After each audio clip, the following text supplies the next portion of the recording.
time. Looks for Deutsch. Deutsch at the 1 into the end zone. A field play action now. Look to pass over the middle. It's intercepted by Cole Hebel. Intercepted by Hebel. Rears back, comes downfield, has Rodriguez. Rodriguez at the 40, to the 50, to the 40. Rodriguez is going to keep going. Right, Fetting's got room, and here's Bo Fetting. Fetting's still on his feet. Fetting's gone.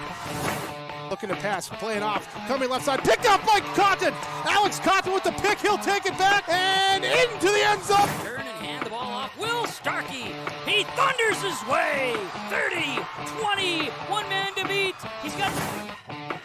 Middle's got a man, that's Friddle. Look out, Friddle, 40, 30, he's loose, 20, 10, touchdown. Halstead Telephone Company and R&J Broadcasting Incorporated is proud to present to you this broadcast on yourliveevent.com. And a pleasant Good Friday evening as playoff implications are on the line tonight here in Hope, North Dakota, as the 4-2 Maple River Raiders host the 1-5 Griggs-Midkota Titans in the second-to-last game of the regular season in 9B football. A win this evening for Maple River clinches a Raiders home playoff game, and no worse than a number 2 seed heading into the postseason out of Region 2. A win tonight for Griggs-Midkota keeps their postseason hopes alive. A loss would end any playoff aspirations for the Titans. A pleasant Good Friday evening. This is our Irie Insurance pregame show. For more information, go online to irieins.com. Here in Hope, overcast skies. There was a little bit of rain earlier on, but not enough to really make the footing any different than a particular Friday night. About 68 degrees right now with overcast skies. With us here, I'm Chase Miller. Nathan Hoots is on the sidelines and color commentator, and Alex Hoffman is handling the camera. And Hoops, before we get to the playoff scenarios and the what-ifs surrounding the matchups here later on, might have buried the lead with it being senior night for Maple River, as Dylan Reamer, Liam Satchram, Wyatt Silling, Marty Rohrbeck, and Clay Hovelson will be playing their final regular season home game on this field. Hoots, what does senior night all entail from your point of view as coaches and players in this particular night here for the Raiders? I'll start with lots of tears from moms. But, last week we talked a lot about homecoming and all the distractions that come with that. I think senior night's even more of a distraction, especially to those older guys if they start reminiscing during the week, losing focus on certain reps in practice. If they just start thinking, Jesus, the last time that I could be playing on my home field, just lots of stuff like that goes through your mind. So trying to keep focus with those seniors is really important in the pregame here. As we mentioned, 5 seniors. Some years you have 10, 12. Other years it's very small. Also, first year of a new co-op. So when you add that in with the seniors, what does it mean to a first-year co-op having the senior class kind of come together and with some really big dynamite playmakers as well here for the Raiders this season? Yeah, just getting the quality of kids that Maple River has here in the first year of the co-op is extremely important, especially the senior class. They set the tone for the entire co-op. If they, are against it in any way, shape, or form, it's going to be a problem. But they come out, and according to everything that I've heard and coaches talking, they work their butts off every single day. They keep everybody in line, and they're doing a great job. Now let's get to the playoff scenarios here. It is also Military Appreciation Night. So you got Senior Night, Military Appreciation Night, hence the camo jerseys here for the Maple River Raiders as you see warming up here. The Griggs-Midkota Titans out in their normal uniforms, white tops with blue pants. We'll get to them in a moment. But for the playoff scenarios, Hoots, for Maple River, it's simple. As we mentioned earlier, a win, and bar minimum, you're hosting a playoff game sometime in Hope, either on October the 15th in the first round or potentially October the 22nd. To get to the 22nd, they need to win here tonight, then win in Mayville against Mayport CG. They would be seeded and earn a bye into that first round. So what happens is the question with the what-ifs, right? What happens with the what-if with a loss here tonight for Maple River? Do they still have a chance or a pretty good chance to make the postseason if the Titans beat the Raiders here tonight? Absolutely. And the first thing that everybody needs to understand is that there's a point differential.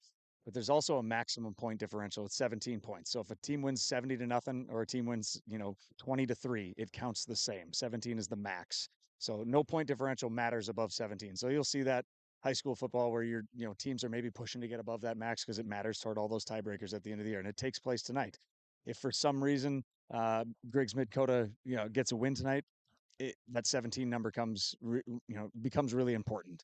If Maple River loses by less than 17, they still are going to be the 2 seed simply because it comes down to tiebreaker point differential between the 3 teams that are tied. And in that case, if you include Hatton Northwood beating Enderlin next week, which factors into all of these scenarios, if that happens and they lose by less than 17, that gives Maple River the tiebreaker over both Hatton Northwood and Griggs-Midkota due to point differential. So for Griggs-Midkota, then the question becomes, it's simple again. A loss and their playoff aspirations are completely done. They lost to Hatton Northwood last week, which puts them more in a bind compared to what a win would have done over the Thunder in terms of the last 2 weeks of the regular season. But Hoots, if you're a Titan fan here this evening, you have to win. That's number one. And as you mentioned, the points there. So let's go through it one more time, because next week it's a non-region game to finish a season for the Titans, hosting the Tri-State Tigers. So this is their last Region 2 opportunity to get a region win and get to 2 wins and 2 losses in Region 2 play. So if Griggs-Midkota, let's say Hoots, is up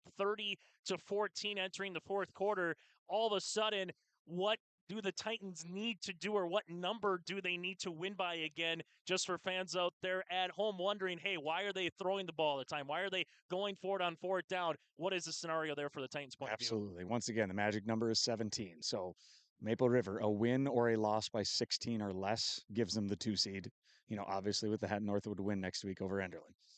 But anytime that we get thrown into the 17 or more, so if Griggs wins by more than 17, then the next tiebreaker, because all 3 teams have beat each other by this quote unquote max of 17, that puts them all at even on the point differential scale. Then it goes to how many points did the defense allow in those 3 games. And currently, Hatton Northwood's magic number is 54, Griggs-Midkota's is 40, and Maple River's is 12 in those games amongst the 3 tied teams.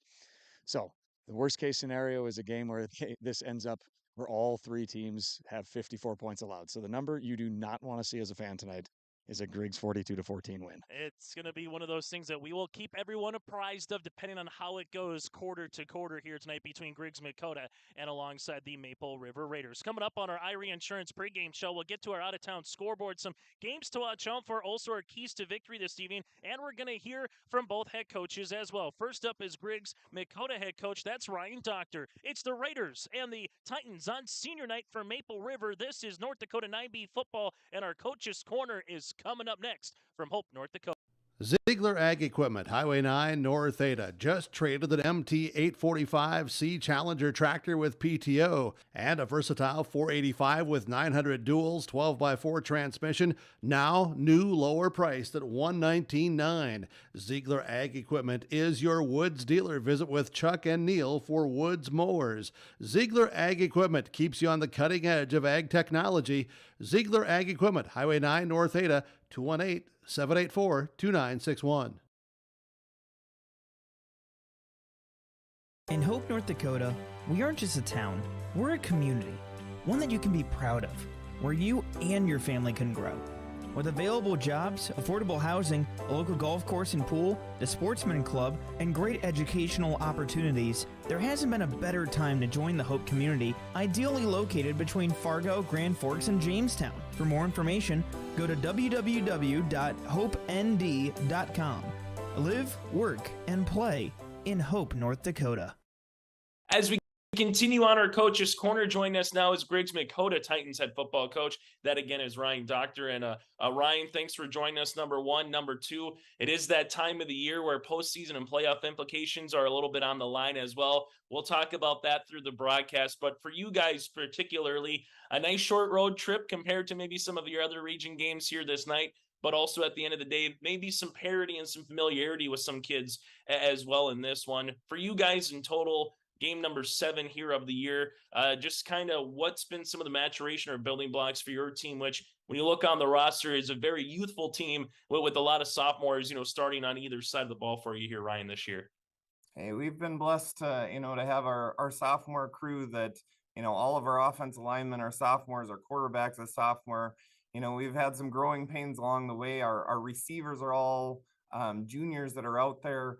So there's a lot of promise for the future, and we're starting to figure things out here at the end of the year. But there's always going to be some bumps along the road that we've seen in our schedule so far.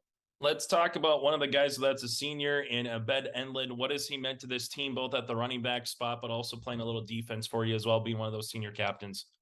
Ben, he brings a lot to the team for us. He's that vocal leader on the field, and he's the guy that's got to get him going. If we're going to win the game, we know that he has to be the one that picks everybody up and gets them playing the way they're supposed to be.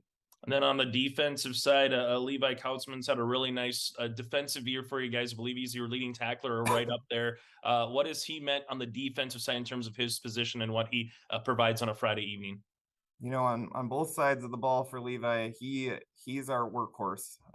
When he gets on the field, everybody respects him because he plays with his heart on the field, and if he has an off game, everybody on the team knows it because they look to him for that strength. They look to him for that mentality of what we need to do out there. For you taking a look at Maple River, I know Clay Hovelson's having a tremendous season on both sides of the ball statistically. But is it Dylan Reamer? Is it a different player? Or is it, hey, we got to focus on number 22 and see what kind of just happens as the game unfolds here later tonight, Ryan? That's a tough one. Holson is a tough one to stop. They like to ram that ball up the middle. They're not afraid to give him 20, 30, 40 carries if they can. Our run defense, there's times where it does well, but a lot of teams have a lot of potential to break a big one against us. And I know that he's going to hit that hole hard, and our guys got to break down and tackle. But yeah, he's probably our main focus when it comes to things, because we know that he knows what he's doing out there, and that line's going to block for him. And if he finds a hole, he's gone. So final two things for you, Ryan, before he lets you go. Number one, just what are your keys? What's it going to take to get this thing into the third quarter? You're either up by one score, you're down by one score, you're still in striking distance. As you kind of get later in the game, what's it going to take from your point of view here tonight? I think the biggest thing is, we got to play our game. I don't know if you've seen much of what we've done this year, but unfortunately we have a lot of flags that limit how we start our conversions. We will start 1st and 20 instead of, second and short. And that's a terrible spot. It really limits that offense. The second thing, we got to win the battle of the trenches. We feel like we match up well with them. We've got a lot of size up front with those sophomores, and they're really starting to figure things out on that line. But, we got to just take care of what we do well and not, worry about how they're going to take us out of our game. It was so few region games this year. Every game probably felt like a home playoff game in and of itself to try to get to a certain seed line and try to get to the next season. Final thing for you, Ryan, how much have you talked about that going into this game where you guys, need to beat Maple River to continue to have that opportunity? Or is it, hey, we're not worrying about that. Let's just play the Raiders who are in front of us, see if we can get a win. And then, we'll worry about wherever we might land, in the Region 2 standings from there. We brought it up last week when we played Hatton Northwood. That was a tough one to swallow. We played okay, but in the end of the day, we gave up 40 points, and it's hard to win any game when you give up 40 points. Ultimately, we're going to lay it on the line for them, spell it out for them what we need to do, and that really just gives us a shot at the playoffs right now as we're on the outside looking in. But it's all in the guys. If they want to make it happen, they're gonna go out there and they're gonna play hard, and we're gonna see what happens at the end of the day. Hey, Ryan, I appreciate your time. Thank you so much, and best of luck here tonight and hope against the Raiders. Hey, thanks a lot. Goose River Heating and Cooling, Hillsboro, serving the Hillsboro and surrounding communities, ready to provide you with service work to existing and new customers. Whether Corey and the crew installed your heating and cooling system or not, they're ready to assist you with your service concerns. And if it's time to update your heating and cooling systems, whether it's your home, farm shop, a cabin, or office building, give Corey and the crew at Goose River Heating and Cooling a call. 701-430-1990. That's Goose River Heating and Cooling, Hillsboro, serving the Hillsboro area and surrounding communities. There is another way to minimize your farm's risk and protect its equity with margin protection coverage. This is Bethany Rentz, crop insurance agent with IRE Insurance. Margin protection provides coverage against an unexpected decrease or increase in operating margin. In other words, we can put a policy in place to protect you from changing input costs and crop prices on your farm. Let us help you explore this option between now and September 30th to get you covered. For more information, go to IREINS.com. You're protected and appreciated at IRE. As we continue here in our Coach's Corner from Hope, North Dakota tonight, joining us now is Maple River football coach. That is Larry Fontaine, as it's senior night here, as they're going to go up against the Titans of Griggs-Midkota. And Larry, for you particularly, it's got to be nice once we final game in September, so you know what's coming up around the corner in October here. You have 2 games left in the regular season. You've put yourself in a great position here to, 1, make the playoffs, but number 2, if you win tonight, you're guaranteed at least 1 home game. So do you feel that a little bit once we get to the end of the season here, everything that you've worked for now coming to fruition a little bit here with the second to last regular season game, Larry? Yeah, good morning, Chase. How are you? Good. Good. Yeah, to feedback on what you're saying, yeah, seasons went quick. We can't believe it's already, 2 games left. It's went really, really quick. And it's kind of went the way we thought it was going to go at the beginning of the year, and in June when we had camp. This was a game we had circled on the calendar, knowing that if we do win this, we would guarantee a home field. So we've had this game circled. This is a big game we want to win. Our kids are ready to play, and we know what's on line. If we win, we're guaranteed a home playoff game, and for us, that'd be really big. It'd be nice to get a home playoff game here, and I know it'd be again. I don't know who it'd be against, but a 3rd seed from some other region. The one thing for you here, Larry, coming in against Griggs-Midkota, do they remind you of anybody that you've played before, or is this a little bit of a different animal that you're going to see tonight compared to maybe what you saw last week with Enderlin and prior teams here this year, Larry? They're really young. A lot of their players are sophomores. Their quarterback's a sophomore. Their line's basically sophomores. They're big. They're a lot bigger than us. We're gonna give up, 80 to 100 pounds on the line. We really are. They're big kids, but we're gonna try to use our speed, to get through to them. And yeah, they throw the ball more than just about anybody that we've played. They don't run anything different, no funky formations, but they do like to send 2, 3 guys out. So we're gonna try to put some pressure on them, and we're gonna have Clay shadow their quarterback. 18, their quarterback likes to run. And that's hopefully not gonna work against us today. Clay's gonna watch him. He takes off. Sure tackling. Last week against Hatton Northwood, he broke a couple tackles on each of his touchdown runs, and we worked on tackling a lot this week to wrap up and bring them down, go low, wrap and roll. So hopefully that comes to fruition today. For you guys, Larry, with the first year of this co-op, it is senior night as well. So I'm just going to kind of leave it open-ended with the seniors. What have they meant to this program here this year, and just, kind of coming together, forming this new co-op? I know we mentioned that a time or two before, but it's never easy sometimes changing life, whether you're changing school districts or changing the people that you're playing with, or maybe even a head coach to assistant coach as well. But what has the senior class this year meant to this Raider co-op? Well, I mean, it's hard to put that in words. They have been great leaders. I mean, we were rivals last year. Last year we had a great game, and it was a tough game. Those guys played their hearts out against each other, and I don't know, it's tough. At camp, there's nothing, no animosity in between any of them. They were all just leaders. You have Clay Holveson, who is, in my opinion, one of the best running backs in the state. He, in practice, is a lead. He is always first, when we run drills. He's always running hard. When we're running sprints, he's always leading the way. He's not dogging it at all. And he sets an example for the others. And Marty Rohrbach is a hard-working kid. We were talking yesterday, we'd take 10 of him. He's just a hard-working kid, a good leader, quiet, but he's tough as nails. And that might come from it riding Broncos or whatever the heck he likes to do, but he's a rodeo dude, and you can see it. He's a tough kid. Then we got Wyatt Sealing. He's a quieter kid. He likes the Cowboys, so he's got a plus there, even though him and I are Cowboys fans.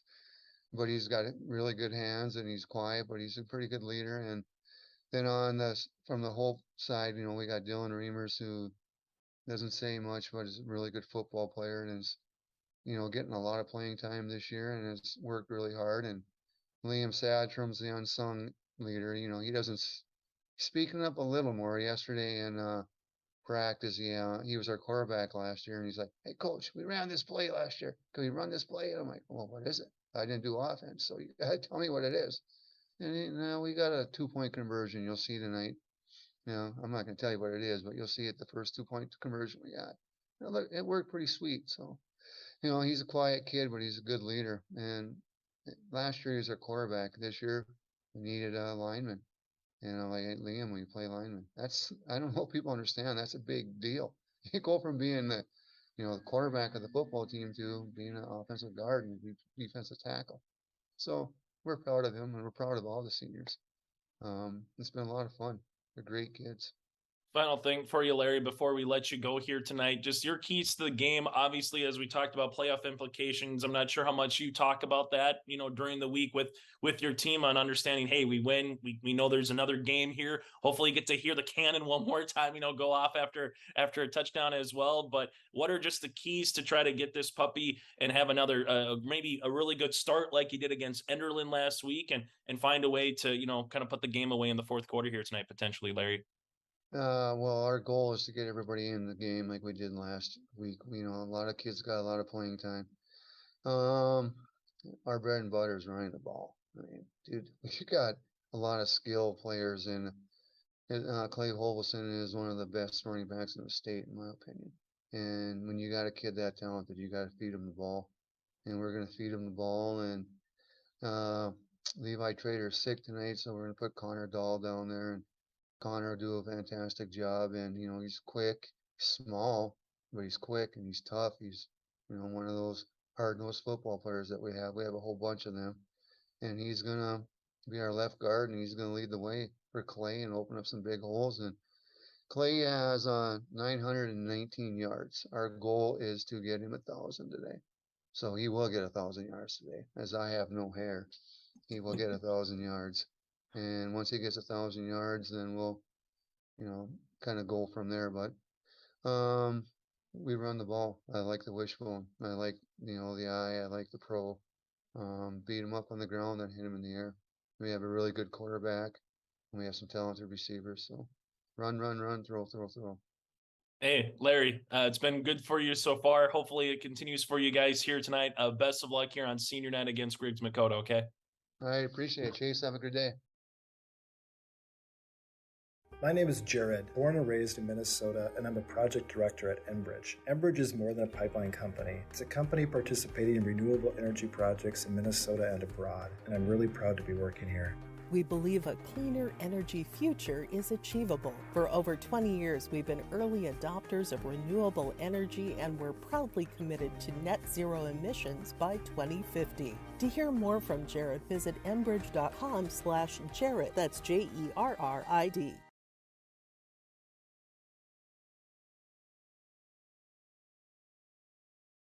As we continue here on our Irie Insurance pregame show here tonight from Hope, North Dakota. For more information, go online to IrieINS.com. That again is IrieINS.com. Chase Miller, Nathan Hoots, Alex Hoffman with you here from Hope as they're finishing off their pregame warm-ups here. And Nathan, let's get to the keys to the game. We've heard a little bit from Larry. We heard a little bit from Ryan. For you particularly, I know when there's someone that's getting close to a certain school record or a certain record on the football field, as you heard Coach Fontaine say, hey, we're going to give 22 the rock a lot tonight here in Clay Holvison to make sure he gets over 1,000 rushing yards. That's great, but there's other guys that are going to be part of the game, as we saw last week with Dylan Reamer having a hat trick in the first half, for rushing touchdowns. So what's your keys here first and foremost for the home team in the Raiders? I think, going off of that, I say it's balance on offense. They've been so dependent on their rushing attack all year long and every game up till today. Is Coach Fontaine going to open up the playbook as we're watching a little pregame warm up here and they're throwing the ball all over the place? Are they going to use Holvison more as a decoy? Maybe give him some early carries and then open it up a little bit and see if they could take advantage. I think Maple River has a significant advantage in the athlete department tonight, not so much in the girth. The big boys are all in white tonight, not in the camo. So that's going to be a big difference. The strength of Griggs-Midkota is their size, whereas the athletes are the strengths of the Maple River Raiders. And the one thing for Griggs-Midkota, when you look at their roster, 4 seniors, 5 juniors, 8 sophomores, and Ryan Doctor said, hey, when you got 4, 5, 6 guys, depending on the week, that are underclassmen that are starting for you, you're going through growing pains. So there's going to be that at particular times. But if there's one thing that we've seen that has worked against Maple River the last couple weeks has been that read option going right between the tackles or the guards here a little bit in 9-man football. But the one thing that Griggs-Midkota likes to do is spread you out and throw the ball. So how much do you keep your game the same, but also look at previous week's tapes and say, hey, maybe we can add a play during the week and see if we can get something out of it if you're Coach Doctor here for the Titans? Yeah, absolutely. You're gonna run stuff that you see that is worked against the team that you're about to play. As long as your guys can run that type of scheme and can learn it in 3 days. And essentially, you have Tuesday, Wednesday, Thursday, or Monday, Tuesday, Wednesday, depending on how you run your practices to get stuff in. So you only have a couple days to get stuff in. If it fits the scheme that you typically run and the kids that you have, you can switch things up. But you got to try to keep it simple when you're this late in the year.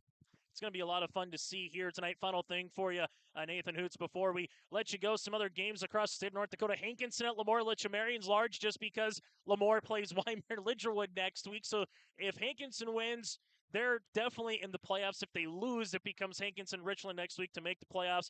Henniker County at Henniker-Scranton. Winner clinches the number 2 seed in Region 6. And St. John at Tioga, Region 7, Region 8 Flair. Anything else that I'm missing here tonight, or is kind of on the Eastern Front, seeing how good Hankinson is with Lemoore here? Yeah, you saw, the score last week with Lemoore and Mayville that, maybe Lemoore isn't quite invincible. So maybe, Hankinson can find some stuff that Mayville did well and try that out tonight against Lemoore. As we continue after this, 1 second here on our Irie Insurance pregame show. Again, that does it. For more information, go online to irieins.com. We come back after this. It's the starting lineups and the opening kick. It's 9B football, Maple River, and the Griggs-Midkota Titans. It's senior night and military appreciation night here on your live event.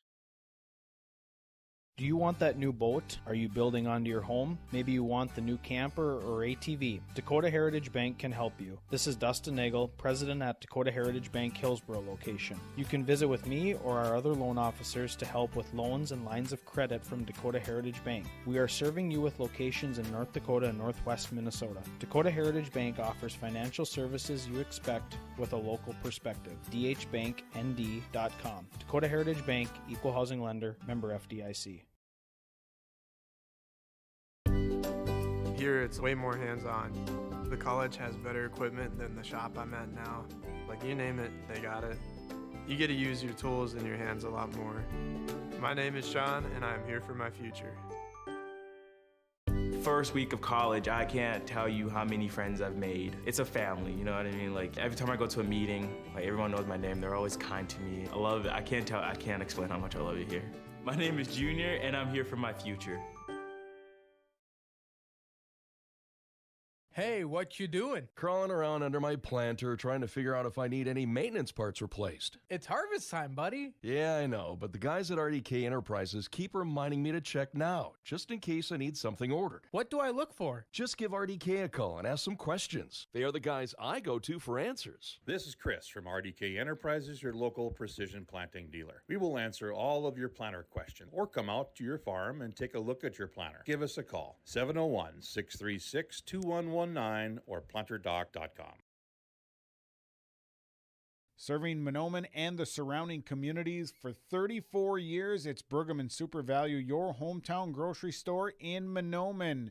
Stop by today. Great weekly specials, delicious fresh produce, along with baked goods that are baked fresh daily, and a fully stocked meat department. Great deals. You'll find them at your hometown grocery store, Pregame Super Value. Celebrating 34 years, it's your hometown grocery store, Pregame Super Value in Mahnomen.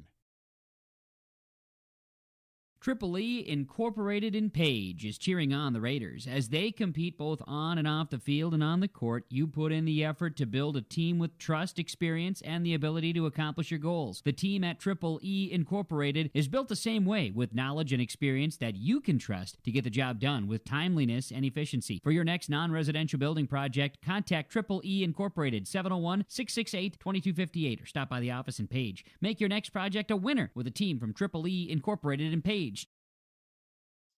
As the cannon has gone off, as we're getting ready here for high school 9B football in Hope, North Dakota, it's the Maple River Raiders and the Griggs-Midkota Titans here in this contest. For Griggs-Midkota out in their white uniforms with blue numerals and lettering outlined in black with the blue tops. They average 10 points per contest. Defensively give up 37.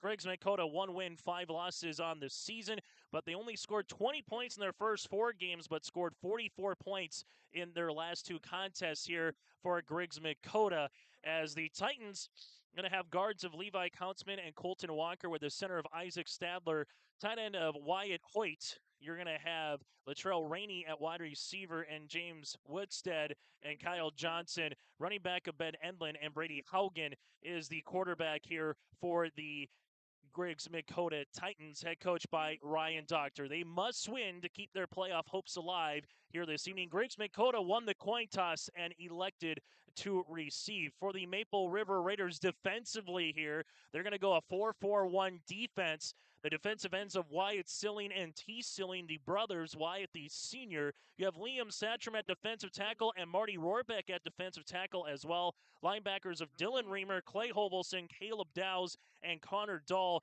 and the safety Stephen Drogan here for the Maple River Raiders. Out tonight at left guard for Maple River, Levi Trader is out sick, so Connor Dahl is going to be playing at left guard for the Raiders with Marty Rohrbeck playing at the fullback spot. Also, one thing to note, Hoots, we go from one Dowse to another. Preston to Caleb here. And one thing Coach Fontaine said, the reason why we're going with Caleb, a guy that's a junior and against a team that likes to spread the ball around a little bit more formationally with 2, 3, 4 wide receivers at a time, having Caleb Dowse at linebacker. When we talk about the guys up front here for Griggs-Midkota, you got some stats on the line that's coming up here, and I see a lot of guys at 250, 240 in company here for the Titans going up against the Maple River Raiders, and I see a lot of 180 and 160 on the front line here defensively, Hoots. See, Chase, math was never my strong suit, but the average weight of the O-line for the Titans is 260 pounds. Ooh. Average weight of the D lineman for the Raiders, 175. Like I said, not great at math, but that is an 85-pound advantage per man across the front. It's just about as bad the other way around, but there's a significant difference in the size up front. And you know what? They want to go spread, but I think they could have some real big advantages just trying to run the ball between the tackles tonight. As the Maple River Raiders will kick this ball off here, putting it on the tee here for the Raiders will be Calvin Satcham. Back for the Griggs-Midkota Titans, it looks to be Kyle Johnson and Edlin as well here, respectively, at their own 20-yard line. That does it again for Irie Insurance pregame show. We got our City of Hope scoreboard and a host of other things to get to throughout the night. But first things first, a win for either team gives them a better shot at making the postseason. For Maple River, trying to clock up that number 2 seed with the win. For Griggs-Midkota, they got to win by a number of points. We'll get to that as this game progresses. This one going about the 30-yard line and wrapped up there after the return by Kyle Johnson will make it 1st and 10 for Griggs-Midkota with good starting field position at their own 33-yard line. It's going to be 1st and 10 here for the Titans, as they'll come out. Hoots, when you go up against a spread team like Griggs, what's going to be a matchup problem here this evening from a Raider point of view? You always want to focus on the defensive ends. Are they going to block them or are they not? Are they going to read them or are they going to let them rush straight up the field? Let the Silling boys eat tonight. As they'll come out, trips to the near sideline, one to the left here for Griggs-Midkota. So this is going to be the matchup dilemma that we get to throughout this evening here for the Titans. Having some time, Haugen. Well, Hovelson had the spy. Hovelson misses the tackle, and Haugen fumbles his way past the 45 to the 48-yard line. One thing Coach Fontaine said is Clay Hovelson is going to spy Brady Haugen, the 6'2 sophomore, but Haugen gets the better of that particular play for 15 yards. Haven't seen that a whole lot this year. A couple missed open field tackles starting with Hovelson. That's one that he's going to want back. So as we come back here now for the Maple River Raiders, this is going to be one play, 15 yards. How do you keep moving forward here with that spread formation? But now Griggs-Midkota does put a halfback in the backfield with Edlin to the right-hand side. This one going to be a direct handoff to Edlin, and shooting the gap immediately here for the Maple River Raiders is number 24 coming in on that tackle, in Connor Dahl. Man-on-man blocking up front, every single one of the offensive linemen did a good job, but that means you're going to have unblocked linebackers, and right there, Raider linebackers were right in there, tackle for loss. A couple new numbers as well with the camo uniforms here for Maple River compared to what we normally see, but the camo uniforms for Military Appreciation Night here in Hope, as now it's second down and a long 14. Clean snap. Haugen steps up one-on-one looking for Edlin, looking for a post pattern, but that'll be incomplete at the 40. Makes it third and long. The boys in camo dodged a big bullet over here on this side. The Raiders sideline, there was miscommunication. They had 3 receivers, only 2 guys, and they were playing man. One guy ran wide open. As now all of a sudden, this is one of those things where when you play 2-3 wide receivers, and there was that time for Haugen, if he can find his rhythm. It's interesting, both teams here tonight who have sophomore quarterbacks, so you're going to have some growing pains here, but if Haugen has some time, we just saw his arm right there. Yeah, he's got excellent arm talent. Third down, pocket time, throwing it down the middle. That one is complete, just shy of the first down, depending on where they spot it to the junior Kyle Johnson, but that's going to be enough to definitely, if I'm Coach Doctor, to say, hey, 4th and about 13 yards on the pitch and catch. Hey, let's go for it here. That's exactly right. This is definitely go for it territory here in 9-man football. And so it's going to be 4th down. They'll mark it at the 40, about 4.5-yard line. They'll need the 43 for the first. Good-looking drive so far here for the Titans with this spread formation. We'll see if Maple River brings the pressure here. QB keeper by Haugen looks to get a little bit of a lane, and he slithers his way for the first down. Very patient run by the sophomore, looking to see if something could develop, and Wyatt Silling comes up with a tackle, but not before the run there by Haugen. You said it right there, patient run. It almost seemed like they didn't block it for a designed hole. It was just, hey, sit there, wait for a second, find the gap, and then attack it. This is going to be one where if you're the Raiders defense here and Griggs-Midkota getting elected to receive to start the football, it's been a good drive so far. Now can they put it in? On the opposite side, if you're the Raiders, finding that rhythm defensively, as we've seen a host of formations so far. Now the double tight, dotting it off in the eye is Edlin as Haugen goes under center. Handoff, this one left-hand side, and Hovelson makes a tackle. Edlin for the 2-yard rush, but Poots, from a defensive coordinator point of view, you've seen a lot of different formations here by the Titans. Yeah, they are definitely mentally stressing them right now with all these different formations and guys getting lined up. If you play man, it's a little easier, as the Raiders typically do. But if they're going to stay in a 4-man front and keep switching all those formations, it's going to be a problem. So 2nd and 9 now for the Titans. Trips go to left side, 1 to the near sideline here as everyone's looking to get lined up properly. They're going to bring 4 people. Haugen looking to break the tackle, but can't that time of Hovelson. Hovelson able to get the shoestring tackle and able to finish him off was Liam Satcham there for the 1-2 combination. Certainly like the spy idea. The only thing that brings into play is typically if you get a backer that's not playing spy, he's dropping into those hook curl areas, 10 to 12 yards, 15 yards maybe. If a guy gets beat over the middle, it could be a problem. So far, 3 minutes has amassed on the drive, and 3rd down upcoming. We'll see what the play call is. They'll need to get to the 32 for the first, but get 4 or 5 yards and bare minimum put yourself in better 4-down territory. That's 6'5". Rainey goes across the middle. He might be just shy of the sticks, as that was close. Connor Dahl delivers the lumber, but Latrell Rainey, the 6'5 junior, showing his range right there for 6 yards. Definite matchup differential there with the height that they give up. But hey, it's 2 weeks in a row now that Stephen Drogan's getting matched up against a guy that he's given up a lot of inches to, so he's used to it. Yeah, Carson Bartholomew about that same body frame from the Enderlin Eagles a week ago. As 2 wide receivers split out left and right, this might be the old quarterback draw potentially coming here. Instead, they'll look to the middle post pattern. That one's going to be caught at the 20-yard line, and that's going to be enough for the first down of 14 yards. Making the catch coming across the middle there for Griggs-Midkota is Carlson. It's going to be interesting to see here how long the Raiders decide to go with the spy without bringing pressure every single play. Timeout on the field.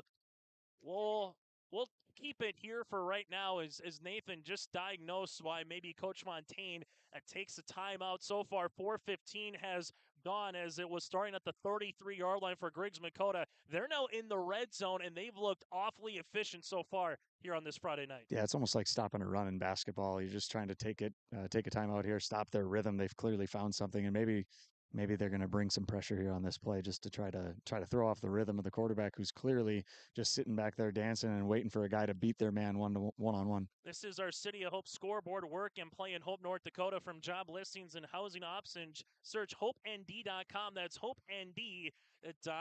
Your top 5 poll coming into tonight: Lemoore Litchfield Marion receiving all 17 first-place votes. New Salem Almont number 2 with Cavalier 3. Mayport CG4 and North Prairie number 5. So far on this drive, Brady Haugen, the sophomore, 3 of 4 for 33 yards. And tell you what, you talk about a guy that's spin the ball good, he's spinning it really good so far on this drive for the Titans. Yeah, he certainly has. Every single pass has been right on the hands. 2 wide receivers near sideline here. Shotgun formation. Delayed draw goes to Edlin. Edlin goes right down Broadway and carrying a Raider with him past the 15 and close to about the 15-yard line there. That'll mark it a gain of 4 after the timeout there by Coach Fontaine. So 3 carries so far for 3 yards for Edlin. Haugen is 3 for 9, and we've seen good balance. 6 rushes so far, 4 passes. This is play number 11 of the drive here for the Titans.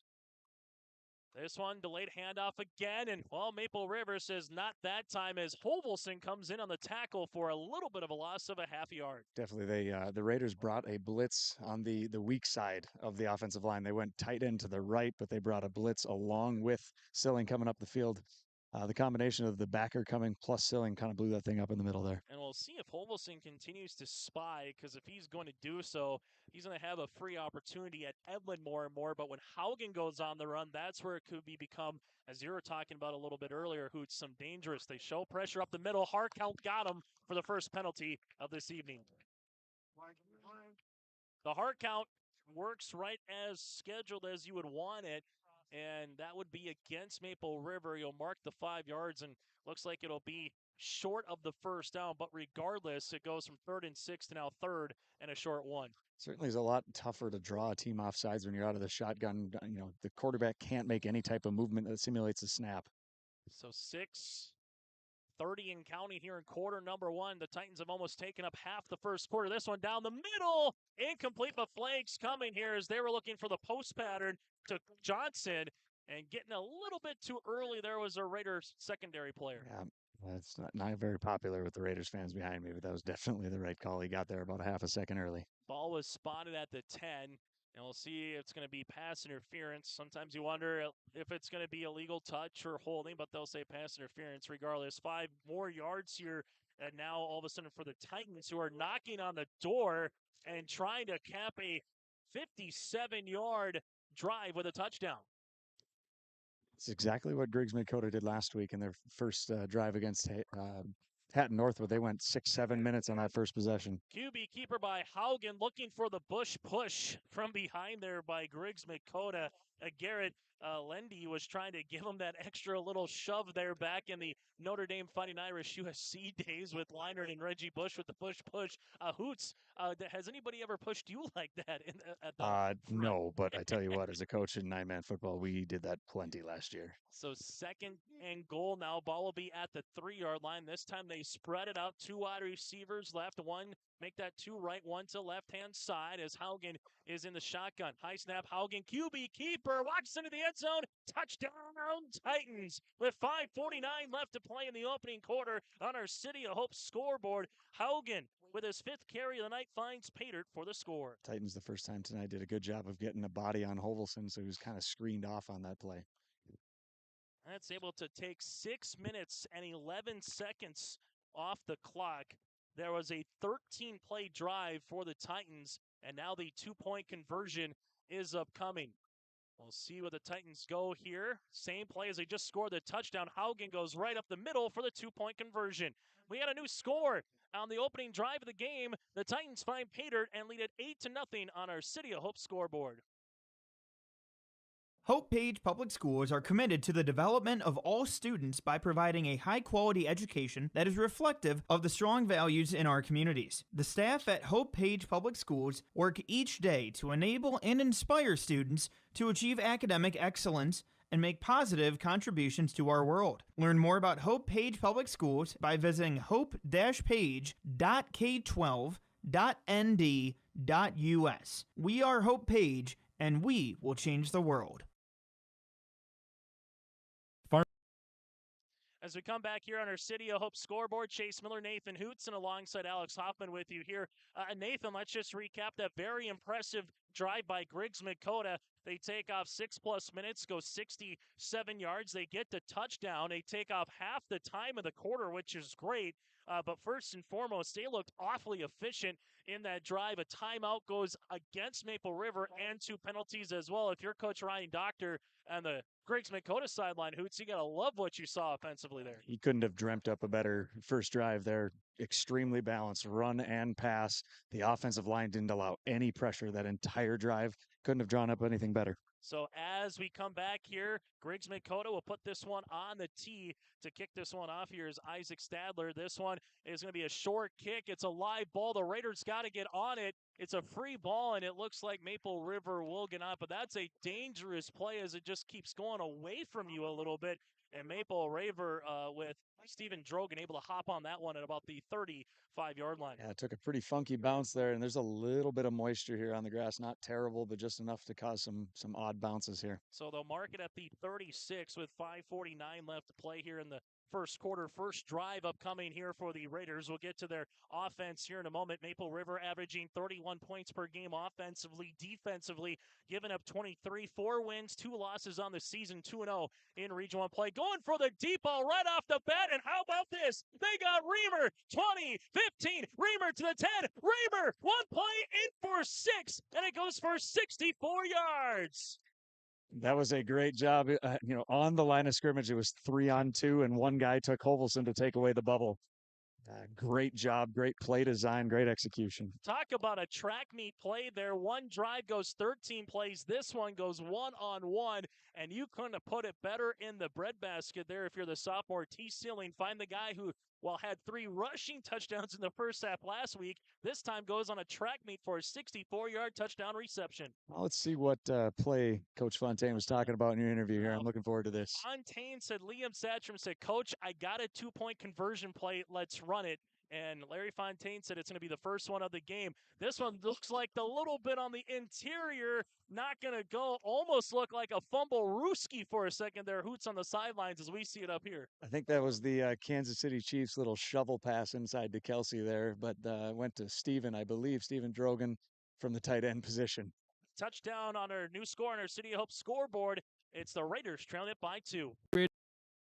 Or want to automate? Visit with the experienced staff at Hope Electric to learn about the latest electrical systems and the newest technologies that they have developed to make your operation more efficient. Get a custom system in place with features like iPad truck loading and remote view grain storage, touchscreen controls, hazard monitoring systems, and wireless cellular cameras to protect your assets. Hope Electric, serving the agricultural and commercial industry since 1978. Visit hopeelectric.com or call 701-945-2460. As we come back here, new score, 1 play, a touchdown. You see the cannon smoke in the background here on this one.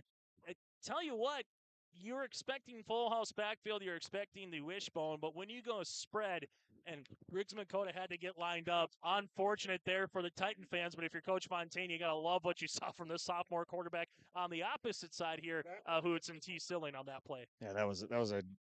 It didn't come out of his hands terribly great, but I always told my quarterbacks, I don't care what it looks like as long as it hits the guy in the hands. So it was a bit of a duck, one might say, but it got where it needed to go. As Calvin Satcham puts this one on the tee here now for the Raiders, kicking through smoke on this Friday night. This one going to be to Johnson at the 20-yard line, 25-30. Johnson gets to about the 34-yard line, and they'll handle it there here for Griggs-Midkota. The one thing for the Titans, you have sophomores on the line of Kautzman, Stadler, and Walker, a sophomore tight end in Wyatt Hoyt, a sophomore quarterback in Haugen. That's a lot of underclassmen that got a lot of reps so far this season for Griggs-Midkota. Yeah, and that's probably what they're looking forward to most in the future, is those guys are just going to keep getting bigger and bigger and more impressive. It smells like fireworks season here in the latter part of September as we have it on this one. It's quite the view from down here. It looks like we got some heavy fog. Maybe the mosquitoes will go away if there is any of them down there, as they're going to make sure that everything is good here. And we have one of our cars that is parked has the lights on.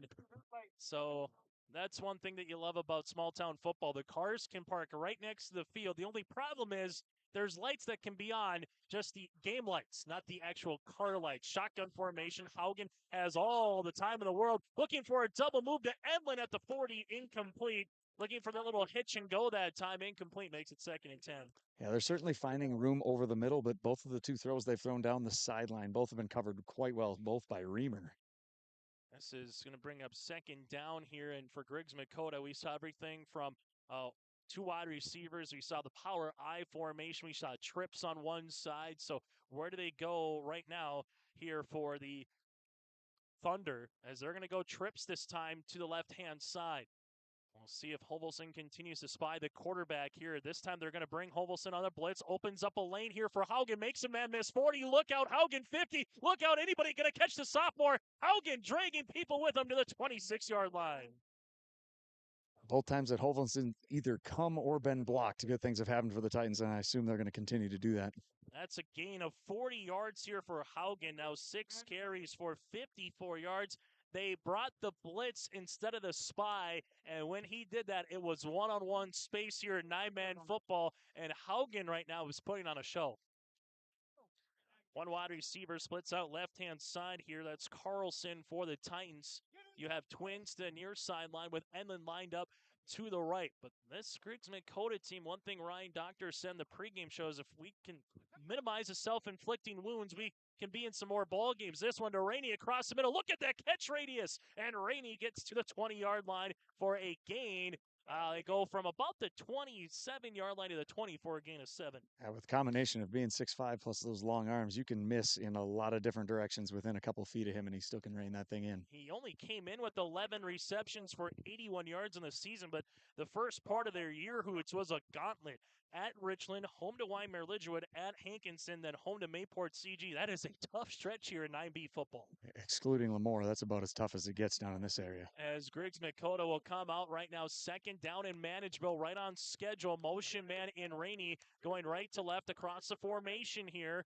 Haugen, 3-step drop, looking to the right-hand side on the out pattern, incomplete at the 15-yard line. Good coverage on the outside by Dylan Reamer there for Maple River as they were looking here for Griggs-Midkota on the out route to Jaron Munson. Once again, Reamer moving from linebacker to DB this week with the spread. He's doing a great job. He got another pass deflection right there. 3rd down upcoming here for Hatton Northwood, for Griggs-Midkota. Griggs-Midkota played Hatton Northwood last week after taking a look at the schedule. We'll get to that game in a moment. 3rd down and short upcoming here for the Titans. This one going to be a delayed handoff. That's going to go nowhere. 4th down upcoming as it looks to be Monson there on the rush here for Griggs-Midkota. Great job there holding his ground.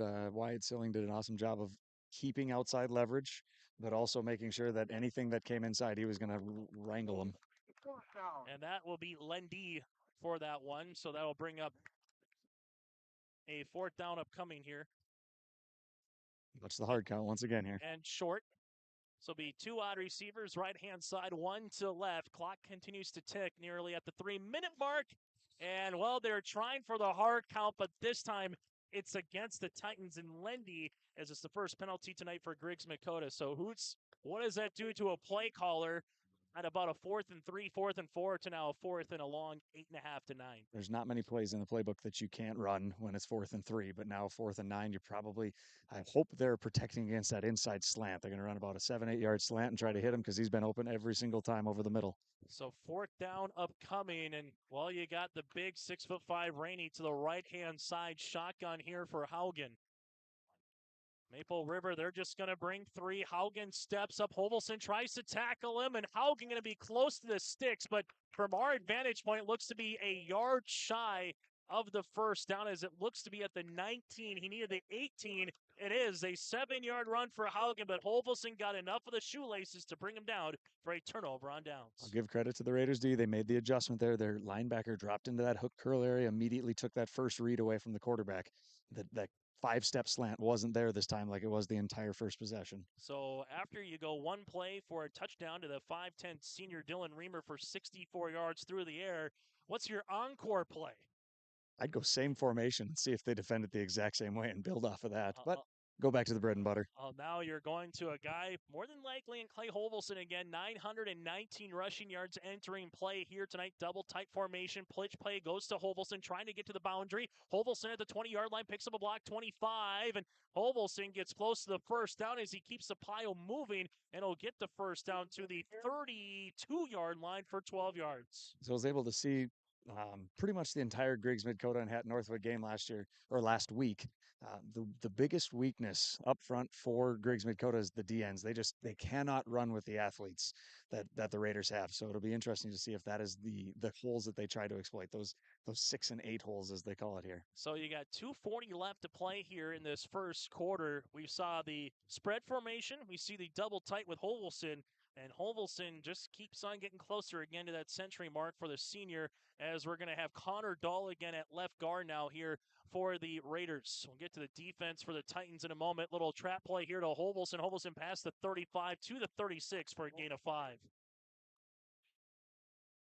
Holvelson now with 2 carries for 17 yards for the Titans up front.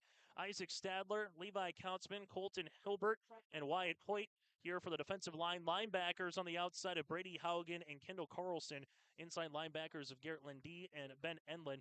And the defensive back of Latrell Rainey at 6'5", playing center field here for the Titans. Quite the conversation between quarterback and coach over here that probably took 20 to 25 seconds off the play clock. Be interesting to see if they can get this one off. So they quickly get to the line right now. Looks like they'll be able to get this one off in the full house backfield. Handoff. This goes to Reamer. Reamer trying to get close to the first down. He's short of the 40, down to about the 39, maybe the 38-yard line for a gain of a couple, and they'll make it at the 38. So 3rd and short upcoming. It'll be interesting to see. Are they going to use Holvelson more as a decoy here on the first big play of the drive? Well, and the other thing is we've seen Holvelson when they have gone to a spread before, Hoots. We've seen Holvelson maybe be on one side of the field, or they put him in the slot to really open up space and try to give him a one-on-one matchup. See, Griggs is primarily a man-to-man team, so if you can get him matched up against a linebacker, that's probably the look they're trying to get if they go spread. As it's going to be the double tight formation again. Holvelson dots the I, Silling under center, pitch play. This goes to Holvelson. Holvelson has the first down, the 40, spins his way past the 45 for the first down. That's going to be a gain of 7 yards. The way you can also take advantage of the ends if they're a little bit weaker is to just push them out. If they line up outside of you and they got outside contained, you push them out and you lead with the fullback or wing, whatever you want to call it for the Raider offense, and take away that inside linebacker like they did right there. 943 yards now for Holvelson on the season, as again he's trying to elapse that 1,000-yard mark here tonight, and this could potentially be the final play of quarter number 1. It is the second possession here for the Raiders, 4th combined between these two teams on our City of Hope scoreboard. This time they spread them out, twins both left and right. 4-down lineman for the Titans. Reamer motion is his way right, left to right. QB keeper here by Silling. Silling handles a little bit of space and takes a shot there on the outside. That was a lick as that comes by Brady Haugen delivering the lumber that time. And you're going to make sure T is all right after a 5-yard gain. He's a tough kid. I've been really, really looking forward to seeing if they could get him involved in the run game. And just they had the numbers over there. They had him offset by 1, bringing the extra guy in motion and then using him as a lead blocker. That'll be 6 yards for Silling, and, well, steps out of bounds. So the clock stops at 15 seconds left here in quarter number 1. As they'll come out here, 2 wide receivers again, left and right as they spread out the formation. Holvelson to the left-hand side. Reamer in the backfield. Jet sweep here now to Reamer. Reamer looking for a block, picks one up, cuts back in. 45 has the first down. 40. Jets. Reamer past the 30 to the 20-yard line. Still breaking tackles. And Reamer is taken down by a horse collar at the 6. But we have a lot of yellow flags on the field back at the 41 and at the 6-yard line. My assumption is some type of an illegal block back here right around the 40-yard line and then a definite horse collar, as you call it here at the end. Yeah, horse collar at the end, but the question is who's the flag on at the 41? Because if it's on Griggs-Midkota, this would just add to the run by Reamer of about 40 yards and get it closer to the actual end zone, but we might have offsetting penalties right here. Yeah, they're walking the ball back. That's definitely what they got here. Illegal block on Maple River and horse collar, so that'll finish it off, but Hey, you got to like the effort by Dylan Reamer to be patient on the jet sweep. And then I tell you what, Hoots, he found a little bit of a hole, and he put the afterburners on that time for Reamer. Yeah, it would have been a 40-yard rush that goes for naught, but that's something that's going to open up a lot of, I think, eyeballs when you're watching film here throughout the weekend. That's exactly right. That's not something that anybody would be ready for coming into this week. So I'm sure they were a little confused as to the coverage of how they're going to run that. And that'll end our first quarter of play. After one quarter of play, it's the visitors, Griggs-Midkota Titans 8, the Maple River Raiders 6. Maple River will have the ball second down and short when we come back, or they're going to actually, 1 second here, get this play off as, again, the scoreboard went to 0. They're going to say there is going to be one play here to get this one off. So 3 seconds, they'll run one play, 2nd and 4 upcoming. This will be a handoff to Holbelson, bounces to the outside, and Holbelson gets thrown around for a loss. Coming in on the outside is Levi Kautzman, the 6'1 sophomore with a hog tie, and that'll be a loss of a yard. 3rd and 5, when we come back, it's 9B football on your live event. Larson Parts and Repair Inc., Highway 59 in Bijou does it all. They provide full shop services for your tractors, combines, trucks, pickups, and cars. Their tire department carries a full line of name brand tires, and they've got state-of-the-art alignment equipment.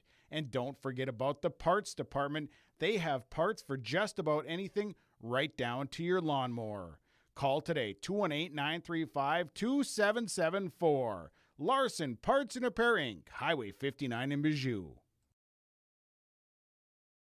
The Maple Valley School District is moving forward with the plan to build a new pre-K classroom, community fitness center, and gymnasium with locker rooms. The classroom will provide more space for a growing pre-K program. The fitness center will provide opportunities to benefit all Maple Valley communities, and the gym will allow more opportunities for all activities of the Maple River Co-op. Plus, the plan is to build with no new taxes. Contact the business manager to see how you can help make this a reality today at 701-749-2570.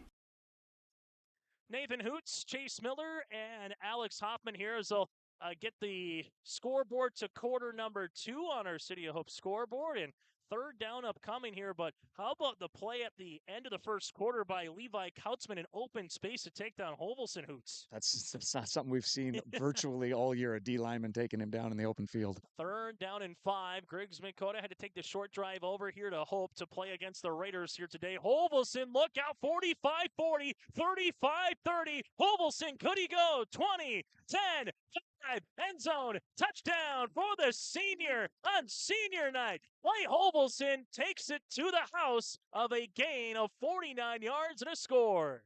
It's well blocked and found one crease, and that's all he needs this year is just one crease, and he takes advantage, takes it to the house. That goes 72 yards now so far tonight here for Holbelson, and the touchdown as well. And Maple River has their first lead of the game at now 12-8 on our City of Hope scoreboard. What did you see on that play to open up that crease, Suits, from your vantage point? As we continue here with everything going on, as it's going to be the second, make it a 2-point conversion upcoming here, as this will come 2 wide receivers, both left and right. This one, a little quick screen action going to Silling, and Silling's unable to get there. But a new score after a 49-yard rushing touchdown by Holbelson. It's the Raiders up by 4 here on your live event. The Maple Valley Parents Organization is an organization whose main purpose is to support all Maple Valley student activities and to promote a healthy environment and attitudes for the youth. Their aim is to encourage growth and interest in these areas by supporting them in a sportsmanlike manner. The Maple Valley Parents Organization is open to anyone. If you'd like to become a member or see upcoming events, like their Facebook page by searching Maple Valley Parents Organization on Facebook. Are you an enthusiastic sports fan? Want to have fun and get in on the action? Heck, yes. That'd be awesome. Have great attention to detail? Want to stay active? Definitely. Want to give back to the student athletes in your community? Obviously, yes. Then you'd make an excellent high school sports official. We need more officials in North Dakota, because with no high school officials, there are no high school sports. Sign up today at highschoolofficials.com.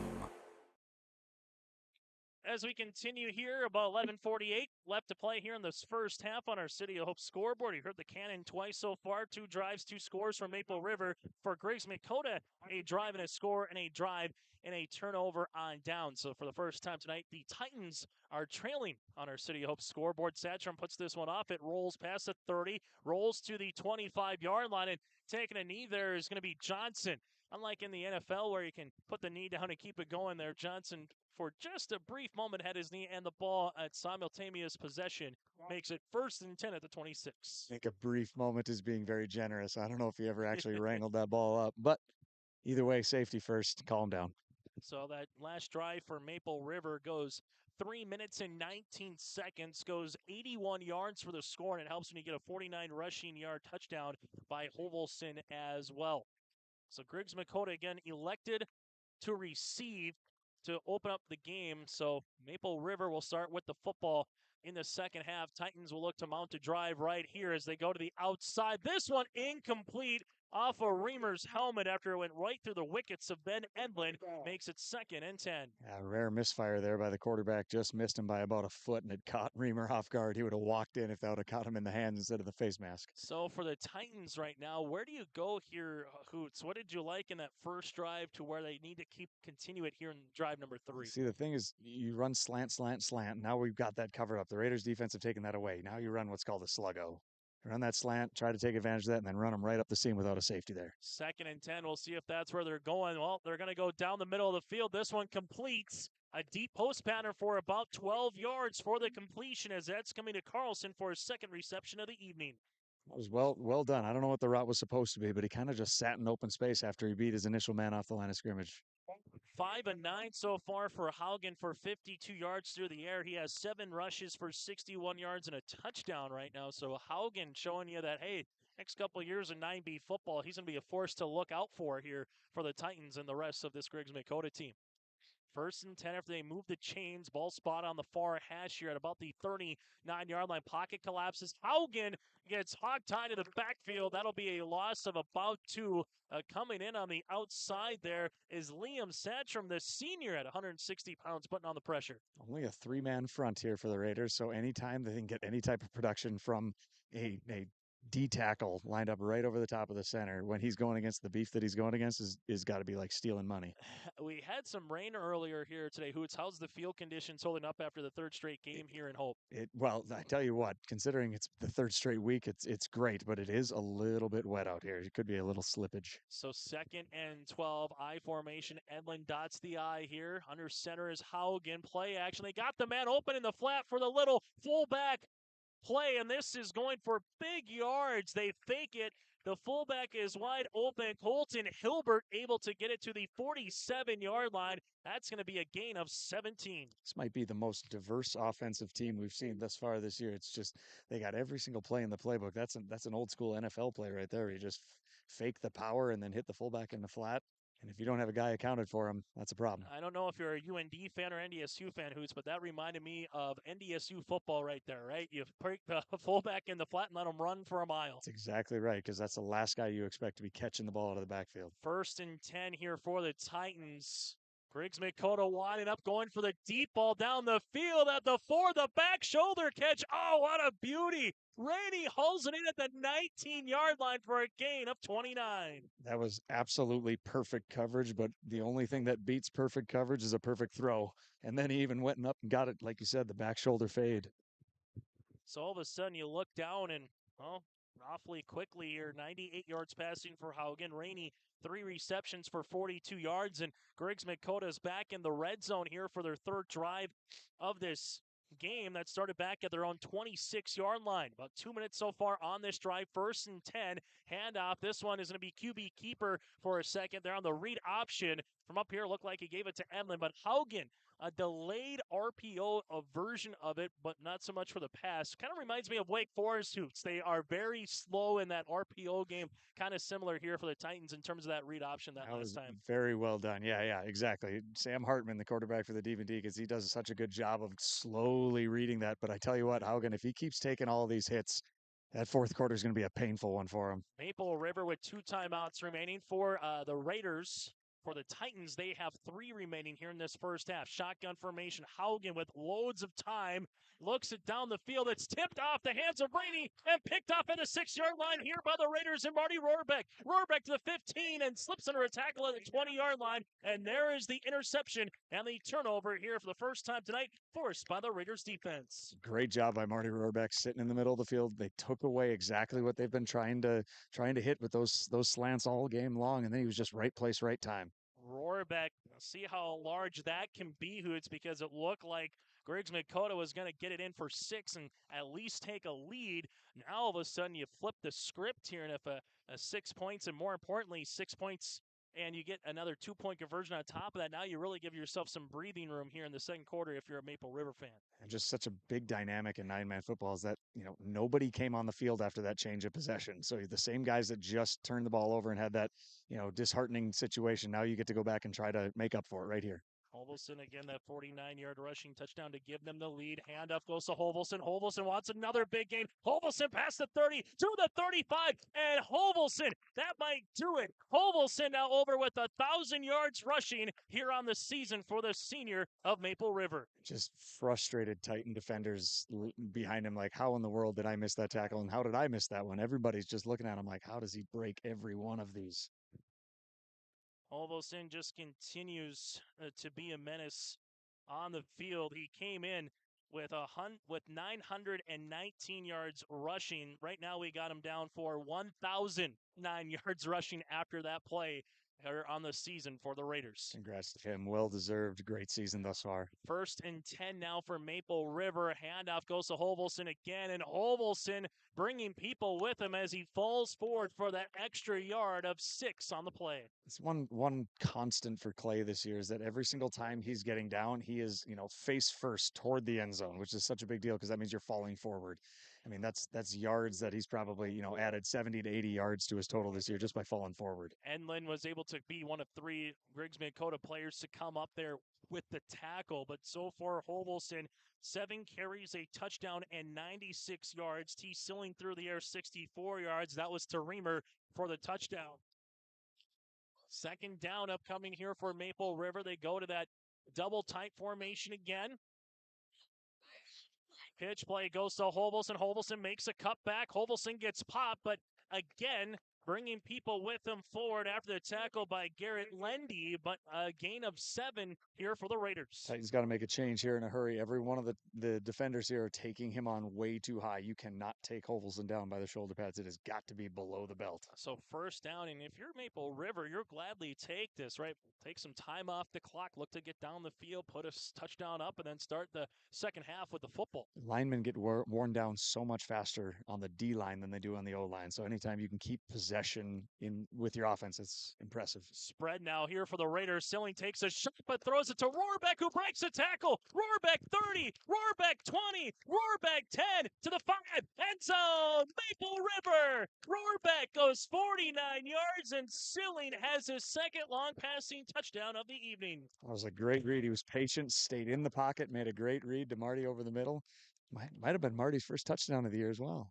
That one is 113 yards passing now for T. Silling, and it's a 10-point lead here for the Raiders. And the one thing I'm starting to notice, some missed tackles by the Titans defense here, maybe a little bit more Hoots in the second quarter. Some hands on hips, some missed tackles. Those things start to add up here as the game moves on. So after Griggs-Midkota took a touchdown with 5:49 left to play in the first quarter, it's been 3 straight scores by Maple River. That time Silling able to hit Rohrbeck, and I don't know what it is about 49 yards, but Maple River will gladly take it.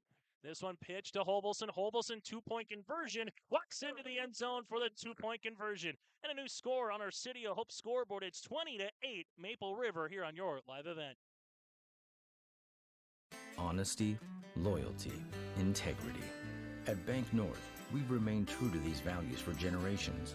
They shape the way we do business, work with customers, and support our communities. We've been here for more than a century, helping people grow farms and businesses, finance homes, and pursue their dreams. It's values-based banking, and it's all about working together to strengthen the common threads that bind us together. Bank North, always true.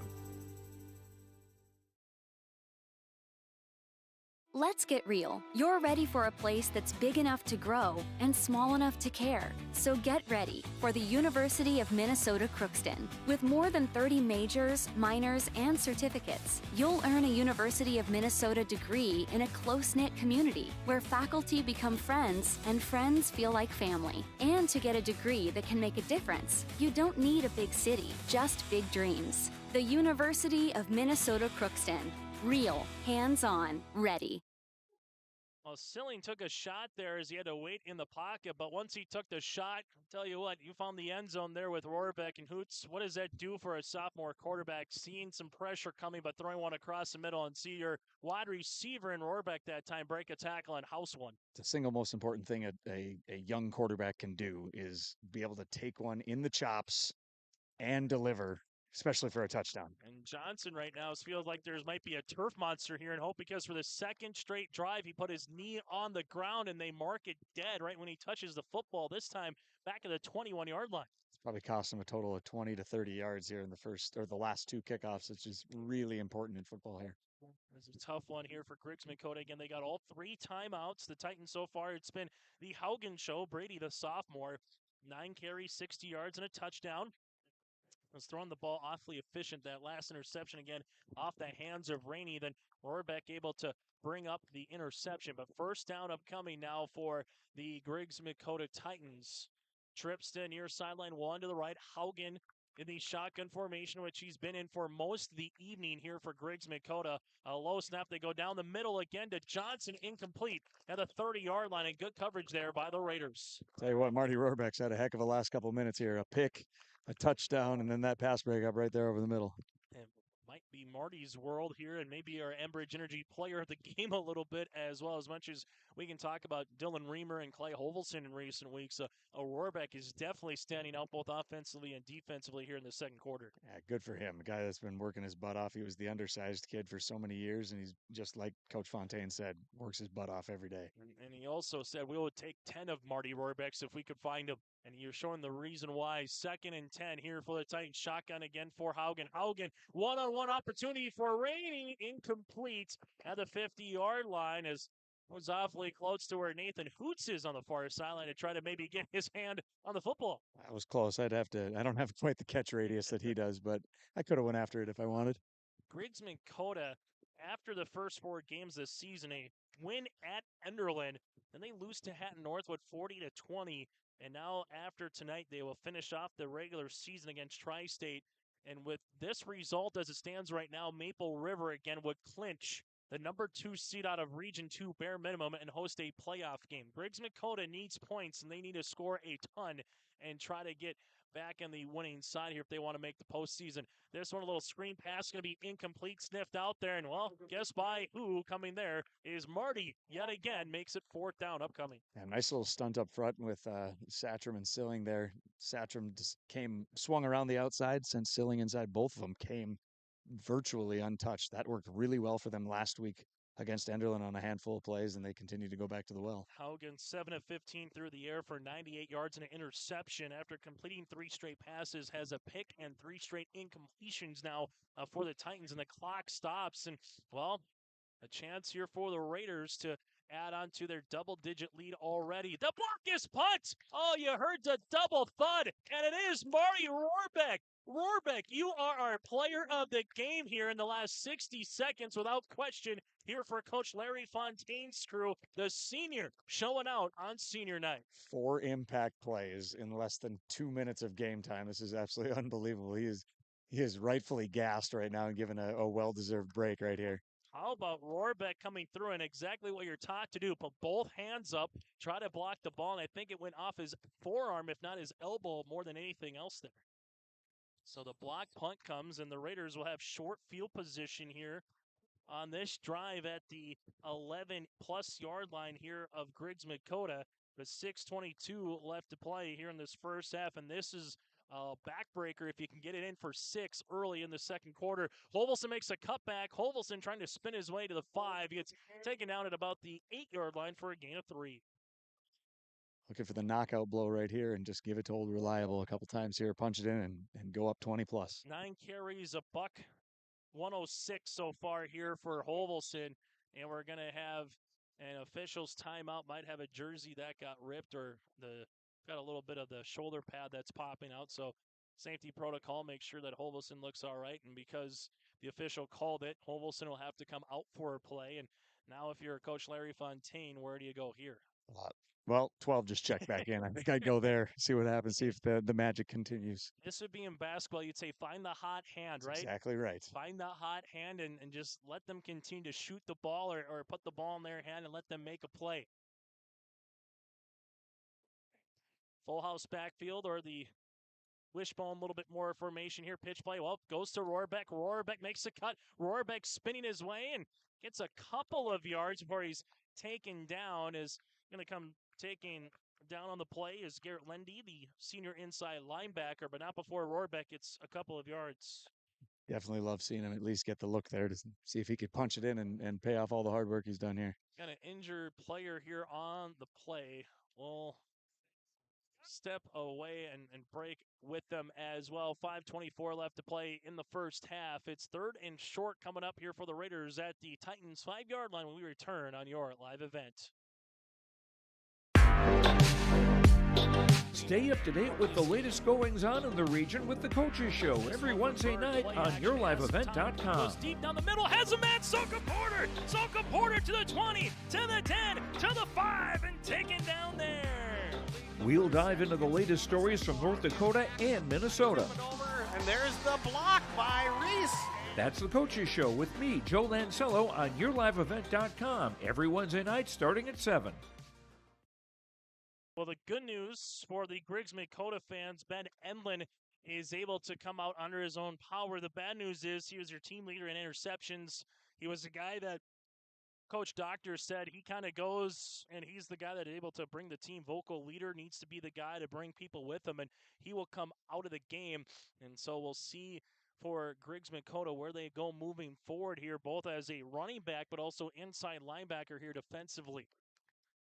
3rd down and 5 here for Maple River. Ball at the 5-yard line. Pitch play goes to Hovelson. Hovelson trying to get to the edge and pick up a block. Hovelson makes a man miss. Hovelson walks into the end zone. He's in for a touchdown. It's a score. And now 26-8 Raiders. It's hard to defend that any better than Griggs did. They strung it all the way out, but then one cut, he saw one little seam with about 2 yards before that sideline and cut it into the end zone. So Maple River now has scored the last 26 points of this game. 3rd touchdown of the second quarter. And it's the second one here for Hovelson. And that one was able to go for the distance for the 5-yard rushing touchdown. Yeah, you strung it out, Hoots, but again, 9-man football in North Dakota, you play on the 11-man field. That's a lot of real estate to cover. It's a lot of space to cover. Everybody has to do their job anytime they want to stretch it horizontally. 2-point conversion play upcoming to try to get the Raiders up by 20. Play action. Celine to the back pylon. Incomplete. Looking for Wyatt. And that'll be an incompletion. We'll take a quick break with them. 5:12 left to play here in the first half. The Raiders stretching out the lead on the City Hope scoreboard. Up by 18. Ziegler Ag Equipment, Highway 9, North Ada, just traded an MT 845C Challenger tractor with PTO and a versatile 485 with 900 duals, 12x4 transmission, now new lower priced at $119,900. Ziegler Ag Equipment is your Woods dealer. Visit with Chuck and Neil for Woods mowers. Ziegler Ag Equipment keeps you on the cutting edge of ag technology. Ziegler Ag Equipment, Highway 9, North Ada, 218-784-2961. Hey fans, as we're getting to the month of October, check out the Lost in the Valley Corn Maze and Pumpkin Patch at the Red River Valley Fair going on Fridays through Sundays until October the 30th. There's everything from a kid straw bale maze, pumpkin bowling, cornhole, and more. Tickets are available at rivervalleyfair.com. Plus, make sure to check out their website and social media pages regarding special events and weather. Admission is $10. Ages 2 and under are free. That's the Valley Corn Maze and Pumpkin Patch at the Red River Valley Fair. Hoots Pumpkin Bowling. Have you ever done that before? No, but I did go to a pumpkin patch last week, and I can report that my 6-year-old daughter is significantly better at a corn maze than I am. There's the end over end kick by Sadtrom. That might go out of bounds, and it does. And Griggs-Midkota will have good starting field position with that particular kick. And right now, this is one where if you're a Griggs-Midkota fan, we always talk about when in a game is there a must need to do something, and this might be the you must need to score. It doesn't matter if you take 5-12 off the clock or you take 12 seconds off the clock. You got to find a way to get it in for 6 and cut into this 18-point deficit. Yeah, they don't need the home run here. They need to hit a couple singles, move the ball down the field, get back to what they were doing at the beginning of this game. Now, I'd rather them have to kick it 5 yards back with how much space there is in 9-man football when it comes to special teams. I loved making them kick it again, make them run all the way down the field. So many coaches just take it in 35 and go. Try to make maybe them wear out a little bit is what you're saying? Absolutely, yes. Here comes the motion man, right to left. That's Rainey. Shotgun formation for Haugen again. Haugen handles some time looking for the pump fake, gives it down the field. Incomplete. Great coverage by Dylan Reamer that time. And incomplete pass makes it now 2nd and 10 upcoming. I tell you what, this kid's a great linebacker, but he might even be better at DB. The way he plays the ball when the ball is in the air is fantastic. That was a play where I think on the outside they were looking for that sluggo with that pump fake, but then the receiver just never kept going up the field. So then he looked to his second option there. And well, your second option at 6'5" Hoots, I would probably take that any day of the week if that's my second option on a play. Yeah, I was going to say I'd slide him into that first option role and see what happens. 2nd down and 10 here. Twins both left and right across the formation. Haugen again has some time looking down the field. Incomplete at the 35-yard line. Looking for the outside here for Carlson. Had the step, and if Carlson was able to catch it, he might still be running. Instead, makes it 3rd down and 10. Yeah, that's exactly right. You don't want to call it a busted coverage. You just straight up beat him right there. And unfortunately for the Titans, he missed him by a couple steps. And now for Griggs-Midkota, it's 3rd and 10.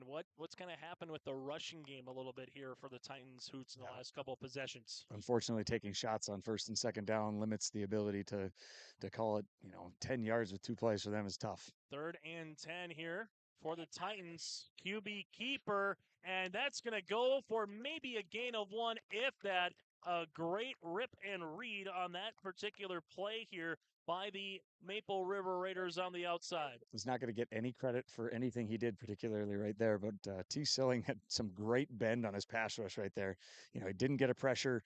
He's not going to get credit for a tackle, but what he did right there was force him out of the pocket and then into the waiting arms of the linebackers of the Raiders. Haugen, 10 carries so far for 60 yards for Griggs-Midkota, as the Titans will come to the line here, and it looks like they're going to punt this one away with Haugen standing back at his own 25-yard line. And the Raiders right now will send a return man back to about the 40, as Haugen right now has a low snap, tries to get this one off. Now it's going to be a free play, incomplete, and a turnover on downs upcoming for the Raiders defense. Want to take a guess at who pressured the punt right there? Rohrbeck? Yeah, good call. Turnover on downs. What has Rohrbeck's presence meant tonight for Maple River Hoots? Just impact play after impact play. You can't, it's not going to show up a whole lot in the stat sheet, with number of yards that he's going to gain, but he's got a block punt, he's got a pick, he's got a touchdown. He just pressured the punter right there into throwing a pass when he probably wanted to roll out and kick it.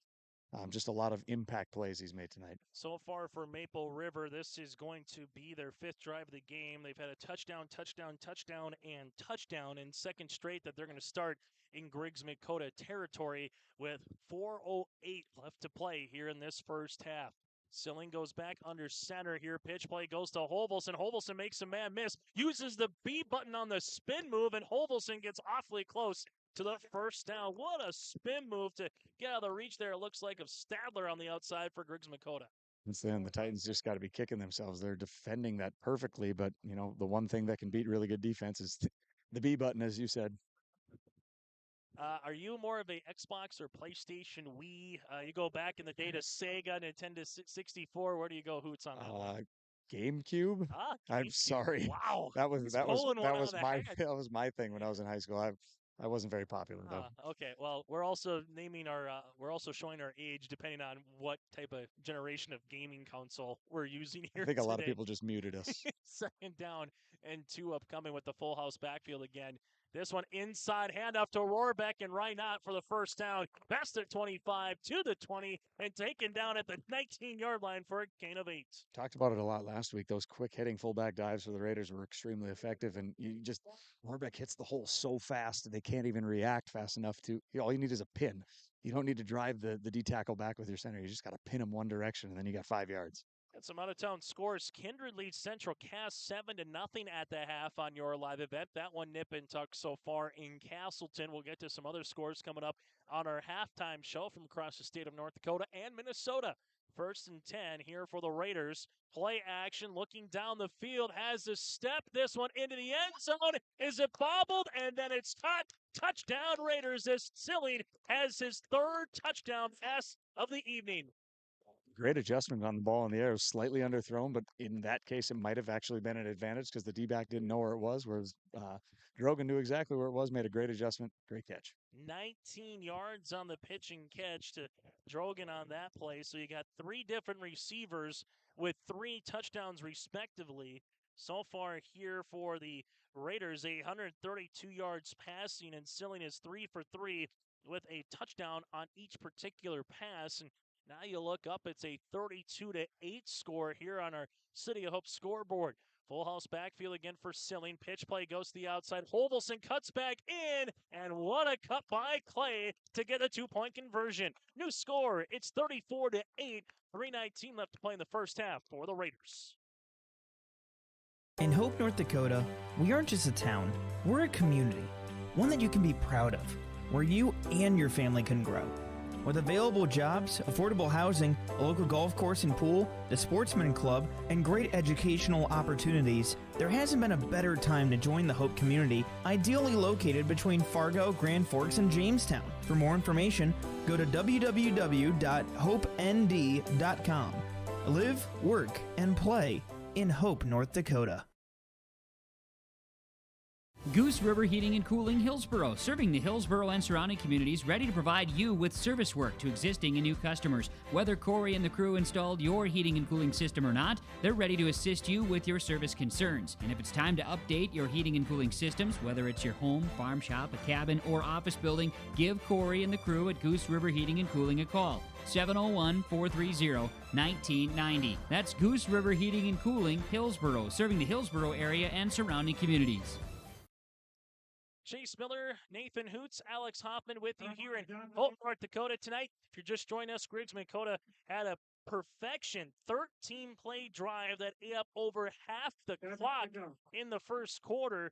That was able to go 67 yards. Haugen with a 3-yard touchdown.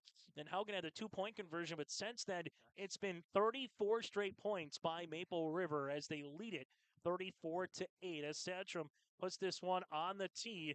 This one going to go a wobbler, then going to go right past Johnson's hands. Johnson has to go all the way back to the 11-yard line here, and Johnson gets tackled. And right now, it's going to be another play, and Johnson might just feel like an infielder where you have a case of the yips a little bit here, and every time on the kickoff, it goes to Johnson. And now it's 1st and 10 here for the Titans. Tell you what, Satcham, the way he kicks the ball off the tee just baffles me. He sets it on the tee differently every single time. He's got awkward approaches. I think that's what causes, so much success right here is the ball's coming off the tee weird and weird hops. But it's been a positive for the Raiders. Yeah, it's been definitely a positive for the Raiders, but like you said, weird hops. We saw one go out of bounds, but if he can keep it between the hashes, you better bring your catcher's mitt or first baseman's mitt to try to catch that. Shotgun formation here for Griggs-Midkota. QB keeper for Haugen right up the middle, and Haugen able to get past the 15 to about the 17-yard line for a good gain of 4 yards there on the rush. Going back to what they did really well on that first drive, second drive of the game, even the third drive, just getting 3-4 yards on first down is extremely important to this offense. And team that has, again, 3 timeouts in their back pocket to work with. So if you can get past the 20, you can really start opening up the playbook a little bit here because Maple River, they got 2 timeouts remaining. If they score quickly, we start talking about running time to begin the third quarter. Shotgun. Haugen steps up, looks to run again, and Haugen's going to get met back at the line. Maybe a half yard on the play. Holvelson comes in on the tackle.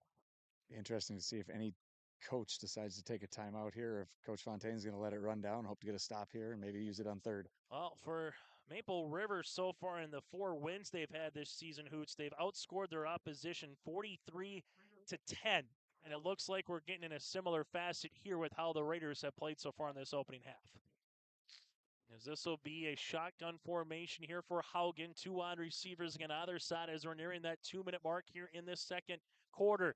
Haugen steps up, finds Rainey on the outside, and Oh, great play there by Rainey to get past the 25-yard line. I'll say the ball comes up, but the ground caused it 7 yards on the out route, and I feel like that's just stealing with a guy at 6'5". That's exactly right, but you got to be careful. You don't want to jump those routes here this late in the half. You try to jump it, and they pump it and go out and up. It could be 6 for the Titans. 4 receptions for 51 yards now for Rainey.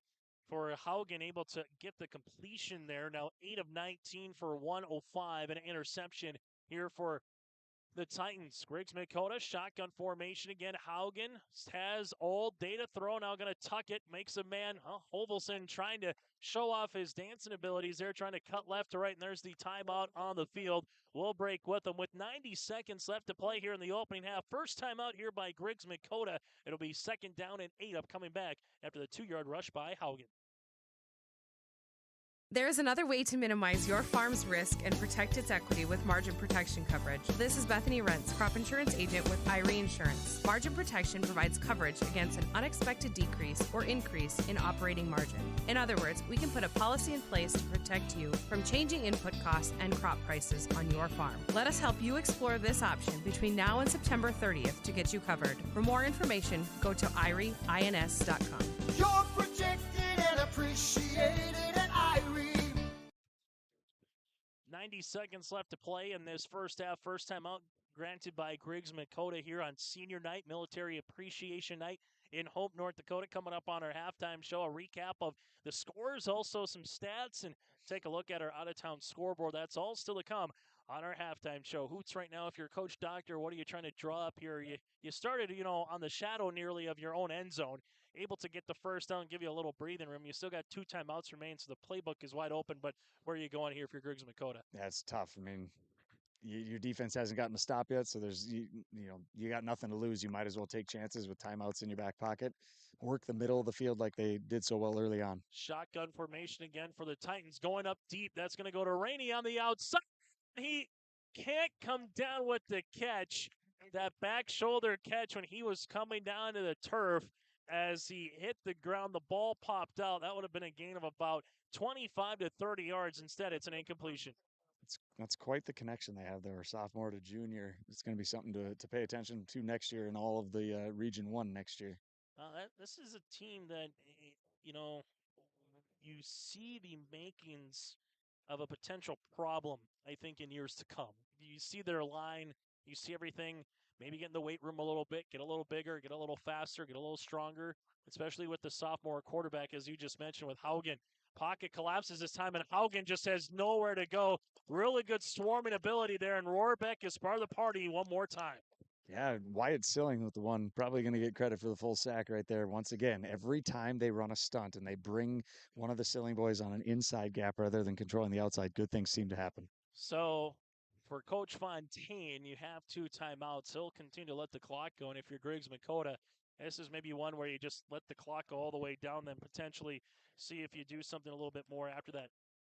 Probably looking at either taking a delay game, taking a timeout right at the end of the play clock here. You don't want to give them any extra time here. So 4th down upcoming here for the Griggs-Midkota Titans. This one gets kicked off a wobbler end over end. Received here at the 50-yard line as I was able to get to about the 48-yard line on the return after Dowes is able to get that there. So a punt comes for Griggs-Midkota, which gives the Raiders 29 seconds to work with right at midfield. Just frustrating as a fan to see they had 10 plus seconds left on the play clock there. They hadn't even had the hand up yet from the umpire indicating there's 10 seconds left on the play clock. They could have ran it down to under 20 before snapping it there, just kind of jumped the gun.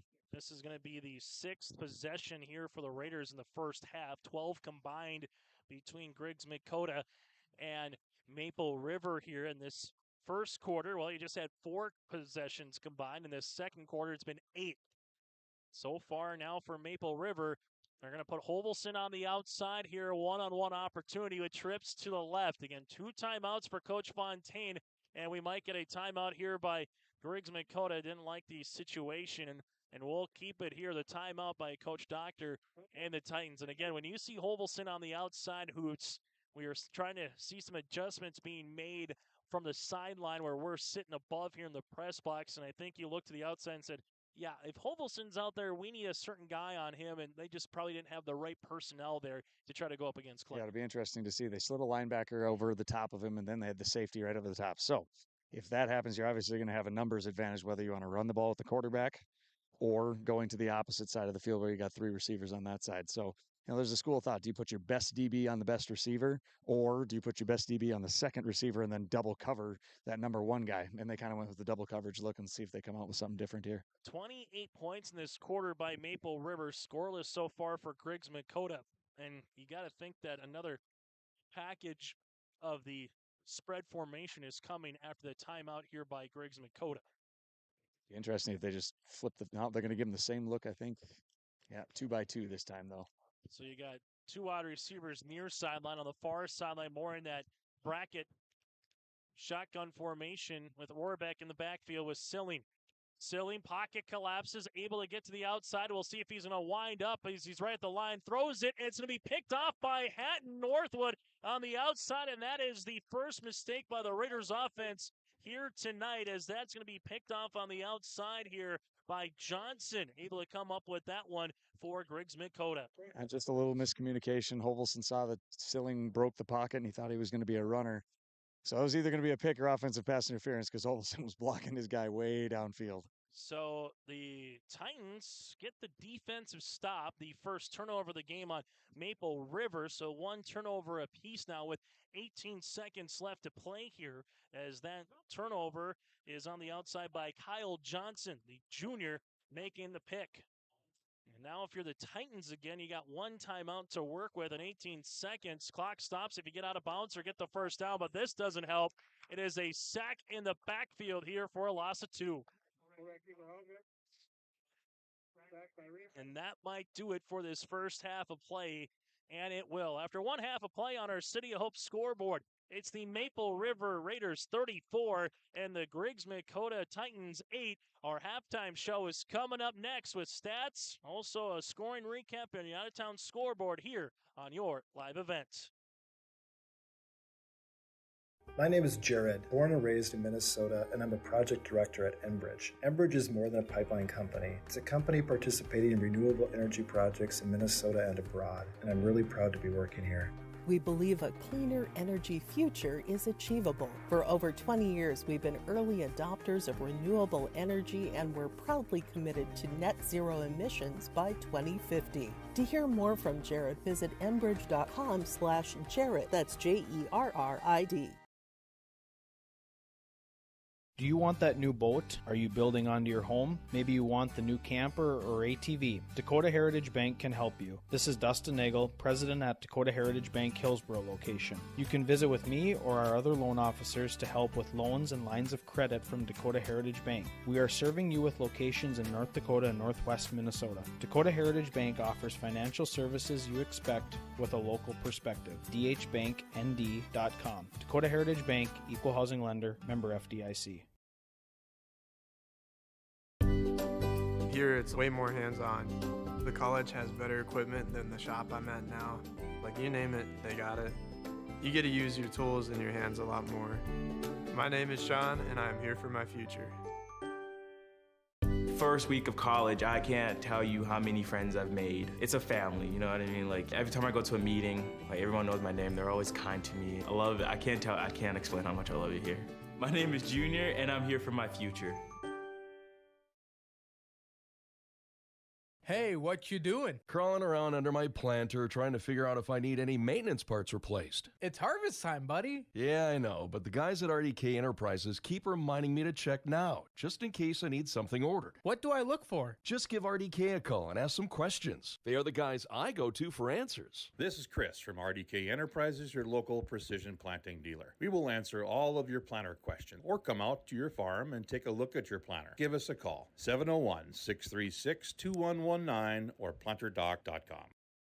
We'll get to some stats in a moment. The one thing to make note of so far, congratulations goes to senior Clay Hovelson as he surpassed the 1,000-yard rushing mark here. He came in with 919 yards rushing right now with 119, so he's well past that so far here on the night with 2 touchdowns as well.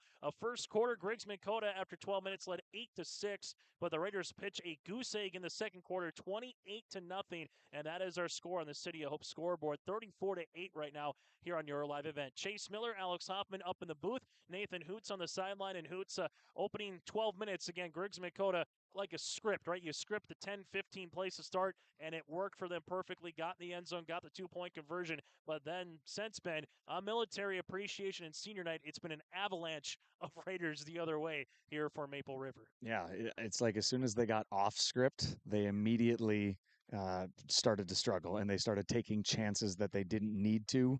And then when they got behind the chains and got behind the chains, 2nd and 12, 3rd and 7 for this type of offense, then it becomes a bit of a problem. And credit goes to the Raiders defense for making a really quick adjustment, taking away those inside slant passes of the Titans, and things have really gone their way since then. It's one of those games where if you're making halftime adjustments here, if you're Maple River, as they're going to honor the seniors here in a moment, but this is one of those where you kind of keep going back and forth to a little bit. And if you're a Maple River fan, I'm not sure how much different you want to go with the running ability of Hovelson, Rohrbeck, and company here, Hoots. I mean, as much as we talked about Hovelson, last week it was Reamer that was shiny, but right now it's been Rohrbeck in all 3 phases of the game shining in the opening 24 minutes. Yeah, that's the thing that's got to stick out so much to you as a Raider fan. You're getting contributions from every single guy right now, especially the seniors on senior night. You're getting last week it was Reamer, like you said. Now it's Hovelson, and that constant. But then Rohrbeck stepping up and making those impact plays that we talked about. As they're honoring the seniors again here, and some of the seniors that are coming out here is Clay Hovelson that we've seen so far. You also coming out here, you're going to be seeing Wyatt Silling, Marty Rohrbeck, who we mentioned, Liam Satchram, and Dylan Reamer as well, as they're able to do this at the half. And probably better for Coach Fontaine, Larry, that you're doing this at the half with a lead instead of, being in a tight ball game at 0-0, maybe trailing it. Maybe as a coach, it puts your blood pressure down maybe a little bit more, knowing like you had homecoming last time here at home. Now you have this, just something to add a little bit more in terms of a coach that you work with or deal with in a Friday night football game. Yeah, 2 straight Fridays, not being able to have your normal halftime routine of going and, getting in the huddle and making some adjustments, listening to the guys and seeing what they're seeing up front, just to be able to work as a staff and as a team together to make those adjustments at half. Haven't been able to have that now. When you're leading like this, it's comfortable. Like you said, your blood pressure isn't down. But man, if this was, an 8-6 game right now, you'd be like, let's go, Mom. Get your hugs in. Let's go. Come on. We got things to do. We're going to take a quick break. Speaking of things to do, we'll come back with some stats in your Out-of-Town scoreboard. That's next on your live event. Serving Mahnomen and the surrounding communities for 34 years, it's Pregame and Super Value, your hometown grocery store in Mahnomen. Stop by today. Great weekly specials, delicious fresh produce, along with baked goods that are baked fresh daily, and a fully stocked meat department. Great deals. You'll find them at your hometown grocery store, Pregame and Super Value. Celebrating 34 years, it's your hometown grocery store, Pregame and Super Value in Mahnomen.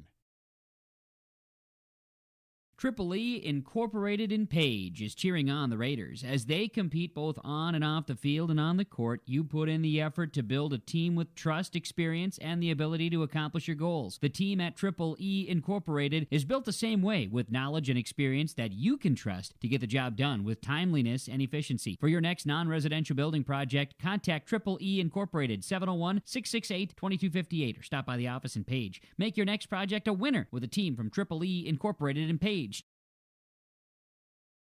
Hope Page Public Schools are committed to the development of all students by providing a high-quality education that is reflective of the strong values in our communities. The staff at Hope Page Public Schools work each day to enable and inspire students to achieve academic excellence and make positive contributions to our world. Learn more about Hope Page Public Schools by visiting hope-page.k12.nd.us. We are Hope Page, and we will change the world.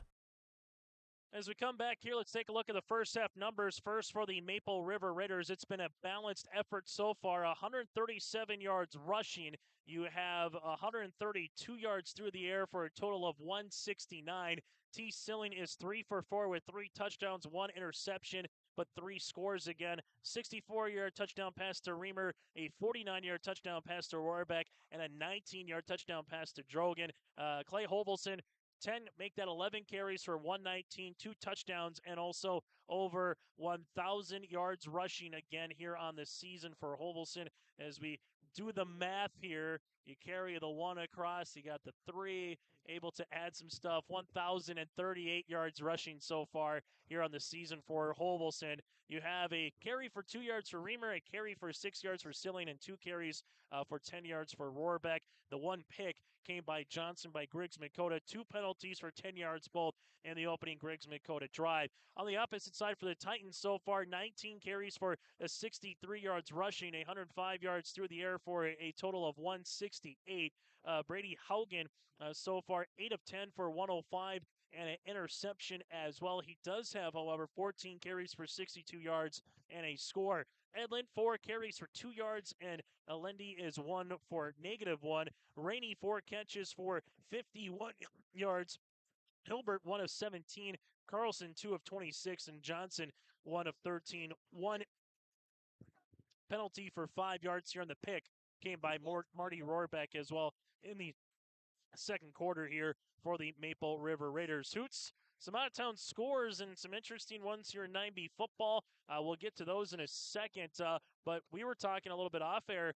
This season, I think, any given Friday night, we've been seeing maybe some teams where you had head-scratchers go, what just happened? And whether it's 9B, 11B, 11A, or 11AA, I think we're seeing some parity at particular times when some teams get together here this season, Hoots. That certainly makes it exciting. There's been so many years in North Dakota football where it's, you have an idea by halfway through the season, things are going to have to go wonky for these two teams not to be playing in the Fargo Dome at the end of the year.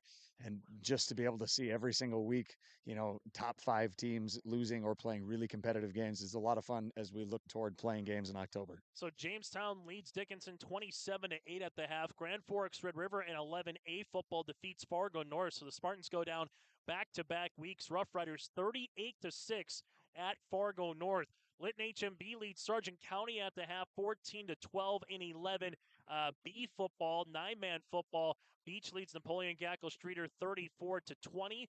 You have Velva with a halftime 46-7 over Stanley out west. At the half, HCV leads 4th-ranked Botno 13-0.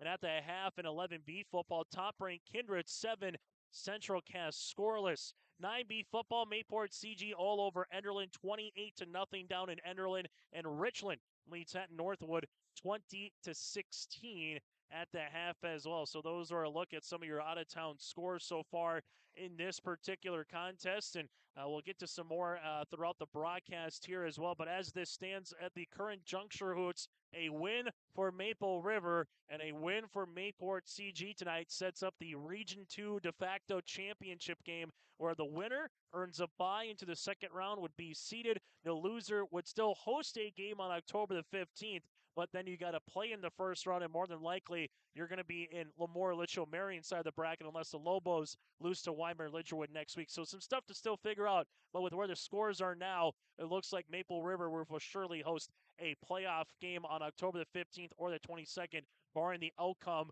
of the rest of these games tonight, but also next week. Yeah, it's exciting for the first year of a co-op to be, hosting a first round in the playoffs has got to be something that I wonder how many people outside of the guys that are on the field right now thought was possible. They looked at it and they thought, we don't have a whole lot of size. We have a lot of good teams in our region, a lot of historically good teams in our region. Are we going to be able to play with the big boys? And you know what? They've answered the bell almost every single week this year. As we're going to take a quick break, we'll come back after this with the second half. Maple River will start with the football as it's a 34-8 score on our City of Hope scoreboard here on our halftime show.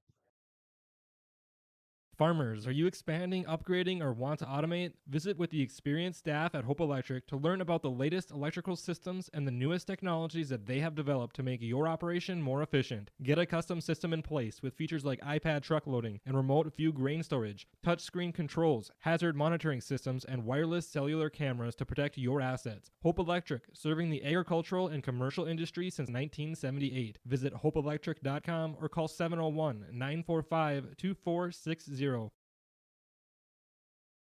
Larson Parts and Repair Inc., Highway 59 in Bijou does it all. They provide full shop services for your tractors, combines, trucks, pickups, and cars. Their tire department carries a full line of name brand tires, and they've got state-of-the-art alignment equipment. And don't forget about the parts department. They have parts for just about anything, right down to your lawnmower. Call today, 218-935-2774. Larson Parts and Repair Inc., Highway 59 in Bijou. The Maple Valley School District is moving forward with the plan to build a new pre-K classroom, community fitness center, and gymnasium with locker rooms. The classroom will provide more space for a growing pre-K program. The fitness center will provide opportunities to benefit all Maple Valley communities, and the gym will allow more opportunities for all activities of the Maple River Co-op. Plus, the plan is to build with no new taxes. Contact the business manager to see how you can help make this a reality today at 701-749-2570. The Maple Valley Parents Organization is an organization whose main purpose is to support all Maple Valley student activities and to promote a healthy environment and attitudes for the youth. Their aim is to encourage growth and interest in these areas by supporting them in a sportsmanlike manner. The Maple Valley Parents Organization is open to anyone. If you'd like to become a member or see upcoming events, like their Facebook page by searching Maple Valley Parents Organization on Facebook. As we come back here on our City of Hope scoreboard, 34-8 Maple River over Griggs-Midkota Hoots. Halftime adjustments, I ask you it every week as a coach as well, and now doing some sidelines and working with us here in the media as we take a look at both these teams. Let's start with Griggs-Midkota. Again, a really good scripted opening drive to the game, able to run right down the field, able to get a couple of penalties on Maple River as well, forcing Coach Fontaine to take a timeout. But after that opening 5 minutes and how quickly of a change it was for Reamer, 64 yards and a touchdown. It just felt like momentum immediately went to the Raiders' side. But if you're coach, doctor here for Griggs-Midkota, what are some of the adjustments going into this second half? I think you look at what worked the first couple of possessions. Go back to the well, try to get that figured out. But just a couple of inches on a couple different plays here, and you could have 40-yard shots down the sideline with the one-on-one. I think you keep trying to exploit that. This is one of those things where you have time is not on your side, and as we mentioned, if Griggs-Midkota wins throughout the broadcast, that's not enough to get them in the playoffs. So there's part of that, but there's also part of growth, right? And both these teams fairly youthful in terms of the senior classes. So anytime you can play, you can get some more opportunities here. And you're going up against the Hovelson kid who, quite honestly, I think Coach Fontaine said it since week one, should be an all-state selection here in 9B football hoots. That's exactly right. And, you start looking at it, you don't want to put a ton of reps on these guys with such a big game next week, so start to look to maybe dial them back a bit. As Hovelson takes the opening kickoff on the near sideline here as he goes right underneath us here as he keeps pushing his way past the 50, and that's going to be great starting field position here for Maple River. One of the goals for Coach Fontaine, as we talked to him earlier today, was he said, well, we want to get Hovelson past 1,000 yards for sure. Obviously, got to find a way to win the game, but wanted to say get everyone involved. Wants anybody that is suited up tonight to play. And how big is that, whether you're on Griggs' side or Maple River's side, to get anybody and everybody who's suited up some reps here throughout the game? Unfortunately, with the lopsided games we've called together this year, we've talked about that quite a bit. But any rep that you can get from any guy, whether you're playing with your other JV kids or with varsity guys, is extremely important moving forward. This is right at midfield here to open things up in this second half. Going down the middle of the field, get this man at the 25 and taken down at the 7-yard line here, as that looks to potentially be Reamer from as we see it. Oh, no, that's Liam Satram, guard eligible. They had the receiver off the line of scrimmage on this side. It's the same play they ran on the first play of the game last week against Enderlin. They just run that guard seam. What does that do all of a sudden now when you got to worry about someone else here and account for them? Unless you are completely locked in, both coaches and players coming right out of halftime, that's a great play to run because you're not going up there going, okay, he's eligible, he's eligible, he's eligible. You just look, you're like, no, you're right next to the center. You're not going to catch the pass, and then boom, hit him over the top. 4 for 5 for T. Sillany spread it out. 4 different players here for the Raiders with a reception as well. All of them have been over 19 yards. Hovelson looks for a crease, finds one, gets the 15 to the 10, and pushed out of bounds at the 9-yard line. A yellow hanky does come on the field, though, at the 16. Right now, it's a gain of 14. So see where the penalty is. And now we're going to get another penalty coming out after that. So the white hat coming out to talk it over with Coach Doctor. And the first penalty, you'd think of potentially a block in the back or holding. The second penalty might have been some words being said. And if that's the case, we'll see what kind of comes across as well for potentially unsportsmanlike conduct or some talking here on the sideline. Interesting to find out if that was a fan or one of the coaches that was yelling there. So we got a hold. Afterwards, sideline warning on Griggs-Midkota. So that's going to be their first, and that's exactly what it might be. Hoot says we're taking a look on the outside. We might see a sideline warning here, not just against the Griggs-Midkota Titans, but it might be particularly on the fan base here for Griggs-Midkota potentially. And they'll mark it back regardless here because it's not offsetting. It was after the play. So you'll take it from the 16 and push it back to the 26. So it will be a 1st and 12 upcoming here for Maple River. Yeah, as you see a lot of the players and coaches kind of spinning around looking behind them, I'm guessing the words that were said were not from the staff and the players, someone behind. That's a tough one right there. It's one sideline warning, then we'll see what happens if we do get to a second. First down upcoming here. T. Silling steps up in the pocket. Pocket collapses here. T gets to 25 and a shoestring tackle coming up here by Levi Kautzman for Griggs-Midkota. You know, and referring back to the previous play, giving him a sideline warning is an extremely good job by the officiating staff. Go over, figure out who was saying that, and you don't want to penalize the team for a fan that's on the side making comments. So well done by this officiating crew. And as we see in 9B football, I mean, you got it roped off, and the fans are almost right on top of the action. There's about, 5, maybe 10 yards in between max, between the actual playing surface and where the fans are around that rope, Hoots. Right, yeah. You know, it's a little more spacious here in Hope, but I've coached at some where, you know, the quarterback's dad is standing 2 feet away from you. You got a bit of a problem. Second down and 11 as Silling rolls to right-hand side, pops it past to Hovelson. Hovelson with the blocker, 20. Hovelson 15-10, and, flags are coming out again. This goes to 5, and there's not one but 2 flags, and we'll see what the penalty and who it is on. Looks like we got another block in the back or a hold over here, but I like that play design. A quick rollout by Silling, and then kind of an extended handoff into a screen for Hovelson on the right-hand side. That's exactly what it will look like. It looked like he had a convoy in front of him for a second, as we'll have the second holding penalty here of this drive. So now 4 penalties for 30 yards, and you'll mark it back from the spot again. And I'll second down, and now about 16 upcoming. As for the Maple River Raiders, it'll be 2nd and long now for Maple River. As they'll come out here with a 2nd down upcoming. And they'll have one wide receiver split out on either side as the white hat is talking with Coach Fontaine across the far sideline right now as well. So both sidelines getting a little talking. Similar situation over on this side. But once again, Mr. Ingebretson running the white hat did a great job of communicating with the coach. Make sure we get this taken care of before it gets onto the field. As again, as much as the fans are said to be fans, that's fine. But again, you don't want to be part of the game action. Let the players and coaches take it on the field. As there's the jet sweep that time to Reamer that goes nowhere, brings up 3rd and nearly a country mile upcoming now for the Raiders.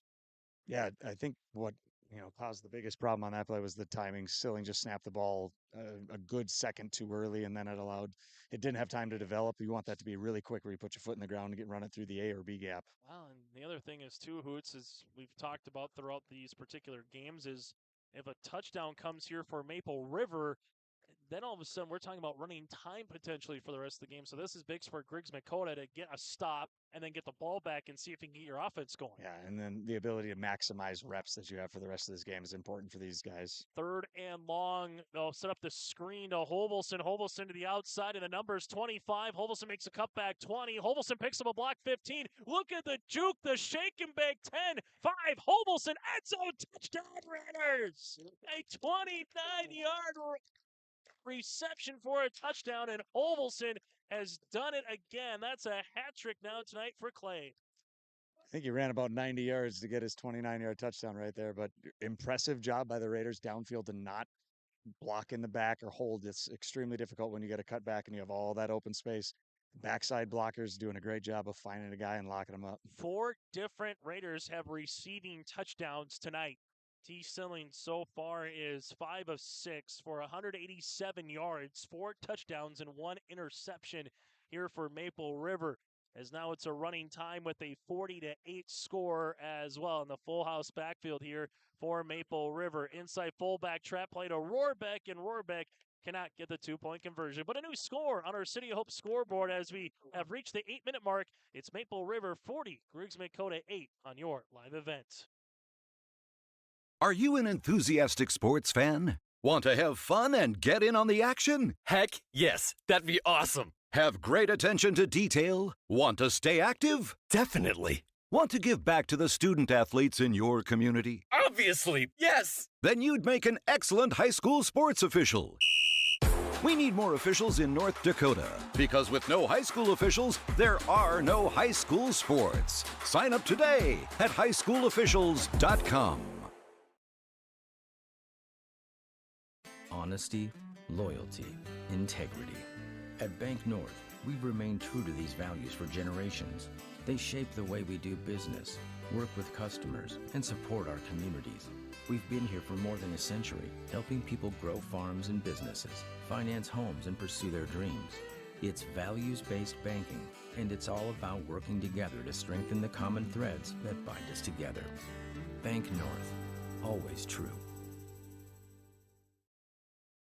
7:59 left to play in the third quarter. 40-8 the score here for the Maple River Raiders as they're taking care of Griggs-Midkota. I tell you what, Clay Hovelson finding lanes, alleys, back speedways. I mean, my folks, friends, and family in the Carolinas, they would call it a secret squirrel hoots, the shortcut somewhere. I mean, whatever you want to call it, he's found it here running and receiving the football. This one going to be rolled and picked up here by Griggs-Midkota. Nice return past the 40-yard line here for the Titans, and they'll have great starting field position after Brady Haugen has a return. So this would be at the 42-yard line. The touchdown comes for Maple River, able to take 4 minutes off the clock, goes 50 yards for the score as Griggs-Midkota will start with the football for the first time here in this second half. Underrated best arm on the entire field is the white hat. Watch this guy chuck the ball around back here. It is 40 yards on a spiral underhanded. So if we did the referee Olympics, you'd say he would be He's in the there. favorite. Absolutely. First down and 10 here for Griggs-Midkota. Rainey wasn't set, and that's going to be a false start. Rainey was thinking that he might have had to come in motion. Nothing was given. Second penalty of the night here for the Titans for now 10 yards. After tonight for Griggs-Midkota, they will finish off their season at home against the Tri-State Tigers. Here for Griggs-Midkota, co-op of Griggs County Central and Midkota High School since 2019. Towns of Cooperstown and Glenfield. Since 2018, they've been 9-man, 9 wins and 22 losses, but the future does look bright here for the Titans, a team that used to be part of Central Dakota as well, playing 11A and 11, what was previously AA football in the state. Haugen able to break out a 1, but not the second, and Haugen does get a yard on the play. Tell you what, these the schools involved in these two programs have come a long way. Back in my first couple of years of coaching, we both Central Dakota and Enderlin Maple Valley were AA football, and we were playing each other at VCSU every single year as AA teams that were just enjoying playing teams of our own size rather than the next week they would go to St. Mary's and we'd go to Shanley. As Liam Satcham picks up the tackle, yeah, I think 11 AA at the time, that was always a one trying to figure out what was going to happen as right now, Central Dakota and Haugen's going to take another shot. Satcham was part of the party to deliver the wood alongside with Connor Dahl, and right now Haugen's taking a lot of hits here that are starting to mount in this third quarter. Yeah, they're starting to rack up, and we saw it early on when he was taking those shots. He was delivering the blows early on, but now he's absorbing them. So 3rd and long upcoming here, and Hoots, from your point of view, because you're part of the media and can give us a little more truthful insight. I mean truthful. I mean being maybe a little bit more honest, because every now and then as coaches Coaches are professional liars. we say that, hey, you know what? Keep some things close to the vest. You never want to get everything out there. Yep. Well, we'll get to it in a second. Third and long upcoming here. Haugen, pocket collapses. Haugen getting chased by Silling, and Haugen eventually going to get wrapped up at the 40-yard line for a 2-yard rush on the play. Connor Dalton on the tackle, and fourth down upcoming. But what do you think of the 11B, 9B, 11A, 11AA in terms of how it is right now? I know some things might change, barring on who makes the playoffs, who doesn't for next year. But what do you think so far for 2 years of this new football endeavor that we're on? It's a lot better than it was. I still firmly believe that some of the biggest schools in 11B probably should be up with that 11A group.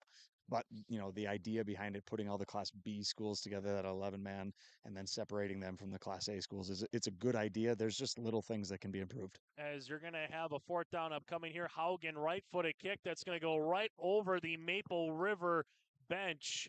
And depending on where they spot it here, we're going to see where they handle it at the 41-yard line. It looks to be right at where the line was. And if that's the case, that's going to be about a half yard for the punt. As that one was just like bringing the one wood out for the first time going to the golf course, and there comes the slice, the shank, whatever you want to call it. And Haugen's been busy tonight in the back as well. Unfortunate there. Got it high enough just off the inside of his foot, and that'll be great starting field position here for the Raiders. See, I think, you give an assist right there to Rohrbeck. The reason that he rushed that punt, he didn't even take his step. He just caught it and kicked it as quickly as he could.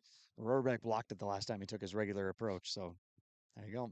And for the Raiders, and fourth opportunity to start a possession inside Griggs-Midkota territory as they have a pitch play to the outside here in Reamer. Reamer gets the 30 and pushed out of bounds at about the 25-yard line. They're going to say 16 yards on the rush for Dylan Reamer. We saw Reamer do a lot of that kind of stuff last week in his really nice game, where him and Clay Holson last week combined for 238 yards rushing on 20 attempts and 5 touchdowns. Those guys are starting to get excited. I think they're feeling it virtually every single play. They feel like they can go for 10, 20 every single time.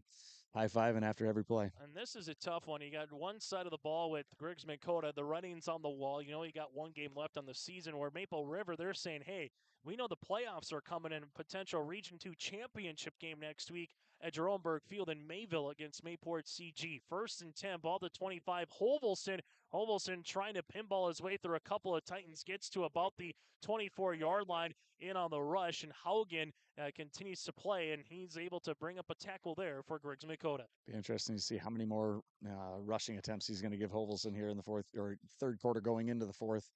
Are they going to try to make a statement here and let Mayville know, hey, we're coming and we're not intimidated by you, or are we going to try to rest as much as possible? And this is one where you might say you leave the number ones in for the rest of this drive, then maybe start pulling them out and bring in some JV players, or maybe some number twos that you do have in 9-man football hoots, maybe sprinkle them in throughout the rest of this game offensively and defensively. Absolutely. You work them in slowly, give them some reps with the older guys that'll help them out and move them into the right spot as we go. So a double tight formation here for Maple River, as they're going to come out and pitch this ball off to Reamer. Reamer gets a block, cuts on the inside of the 20-yard line, and Reamer stretches for the 16. The flag does come out here with 2:55 left to play. It is currently a rush of about 8 to 9 yards.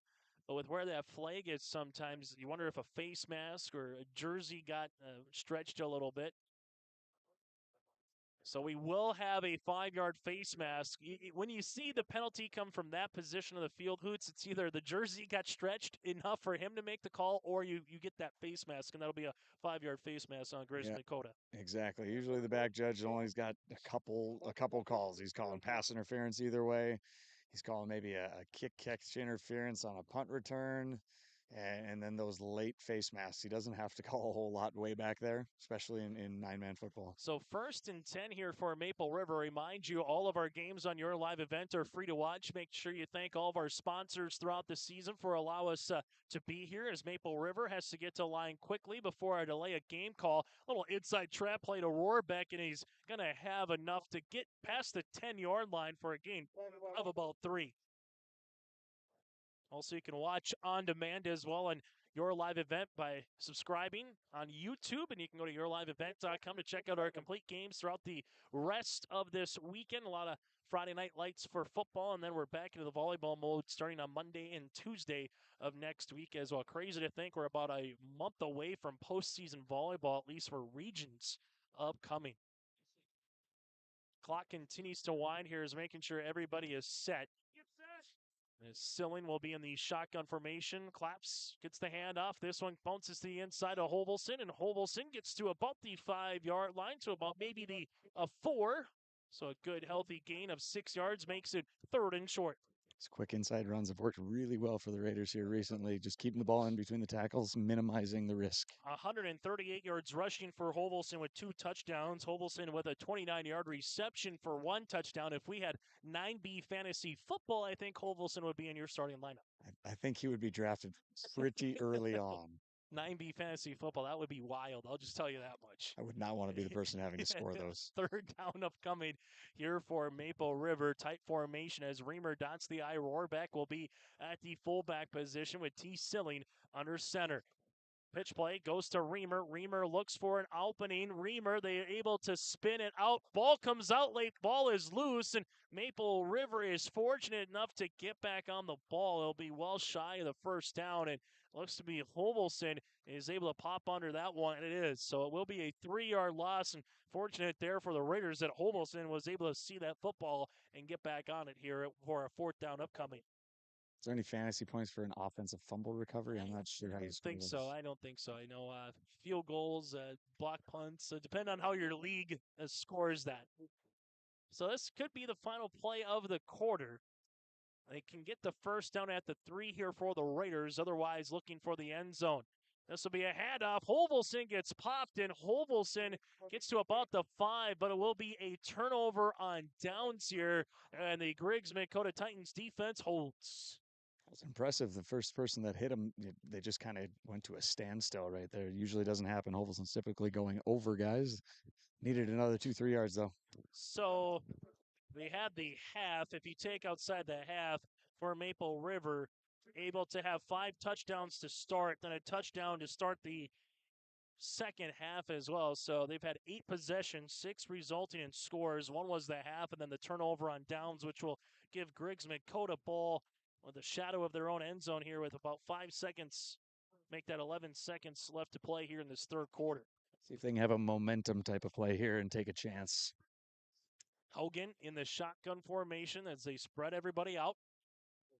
Wilson been kind of playing that spy with Haugen so far here tonight. Haugen steps up, goes to Rainey, makes the catch at the 10. He's got it at the 20. Rainey to the 30, breaks tackles, 35, stiff arms the man at the 40. He gets taken out there. Nice play of 37 yards to end the 3rd quarter. After 12 minutes of play, it's 40-8, Maple River.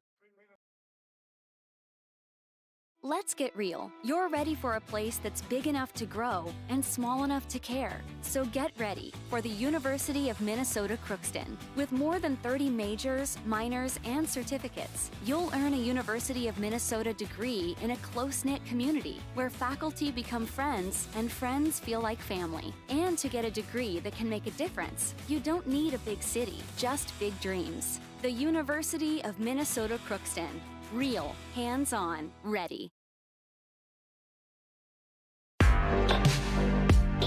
Stay up to date with the latest goings-on in the region with the Coaches Show every Wednesday night on yourliveevent.com. Goes deep down the middle, has a man, Soka Porter! Soka Porter to the 20, to the 10, to the 5, and taken down there. We'll dive into the latest stories from North Dakota and Minnesota. And there's the block by Reese. That's the Coaches Show with me, Joe Lancello, on yourliveevent.com every Wednesday night starting at 7. Still to come, we'll get to our post-game show where we'll bring you our Enbridge Energy Player of the Game, our RDK Enterprises Precision Play of the Game. Final numbers here from some of the winning players here tonight for the Maple River Raiders, alongside head coach Larry Fontaine. If you'll have an opportunity to speak with them, 5 seniors on the evening as well for the chance to talk with a little bit. But at the end of the day, for the Raiders, it's been the type of game that you've wanted to see on senior night for a Raider fan. If you're Griggs-Midkota, again, you can see remnants of what next year is going to bring. As much as you want to talk about 2022, I think for Griggs-Midkota, there's definitely some stuff to say, okay, find a way to close out the year with a win at home against Tri-State next week.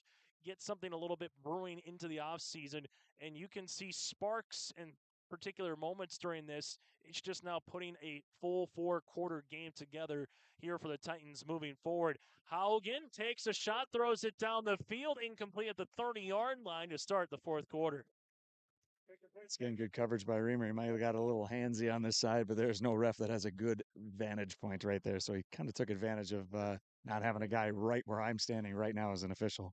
And for us, who it's as we kind of get to our Enbridge Energy player of the game, I think Hogan definitely stands out here for Griggs-Midkota. If you had to kind of say a guy that's playing, again, 9-man football, you play both sides of the ball, but making tackles really was electric in the first half of playing. And we see a really good arm. It kind of reminds me of a younger Trey Wall from Enderlin a little bit here. Yeah, physical guy, and he does a really good job as a young kid. All of his misses are long. He's not missing anything inside or anything short. 2nd and 10, and Silling is going to jump on Haugen's back and take him down for a 5-yard sack, and it's 3rd and 15 upcoming. Second sack of the night for Silling, unless I missed one, but he's doing a heck of a job at the end position, taking advantage of his athleticism and speed that he has over the guy that's blocking him one-on-one. On senior night, you want to say, well, check. Liam Satcham, we've called in terms of the reception. Wyatt Silling, check. We've said Clay Hovelson's name, check. Dylan Reamer, yep. And Marty Rohrbeck. So I think that's a good bingo. That's exactly right. To have all of the seniors you have on your team being contributors every night is a lot of fun. 3rd and 15 upcoming here for Griggs-Midkota. They'll need the Raider 48 for the first down. Pocket collapses again. Here's a yellow flag coming in. Might be holding. Haugen breaks out of a couple of tackles, gets the first down, but this will get negated more than likely unless it's an illegal hands to the face on Maple River. But where the flag came in is all the way back at the 33-yard line, and you can take away the 20-yard rush as it's all the way back, the flag at the 33-yard line.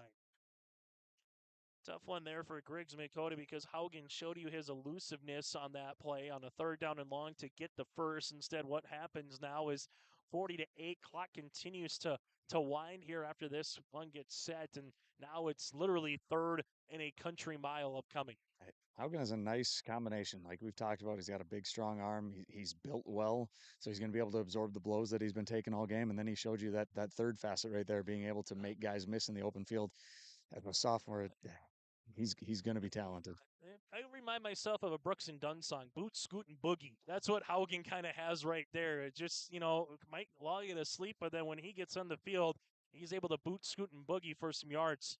Haugen looking for a deep post pattern. Got a man there at the 40-yard line. Look out, Titans awfully close to the first down, and a flag does come in late again. This one goes for about 24 yards across the middle, and they've been able to get that post connection. This goes to Woodstead. I like how many chances this team takes. They aren't afraid to throw the ball 30 yards down the field. I love how many chances they take. And we have a Raider down right now.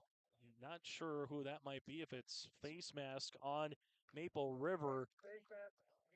5 penalties now for 35 yards, and maybe just cramping a little bit is what you hope with either Hovelson or Marty Rohrbeck. It kind of looks like from Marty. Well, Marty Hovelson's Rohrbeck has a history of cramps. It dates back to his freshman year all the way through this year now. So it's something that he knows how to deal with. He'll get over here, chug down some pickle juice, and he'll be ready to go here in a bit.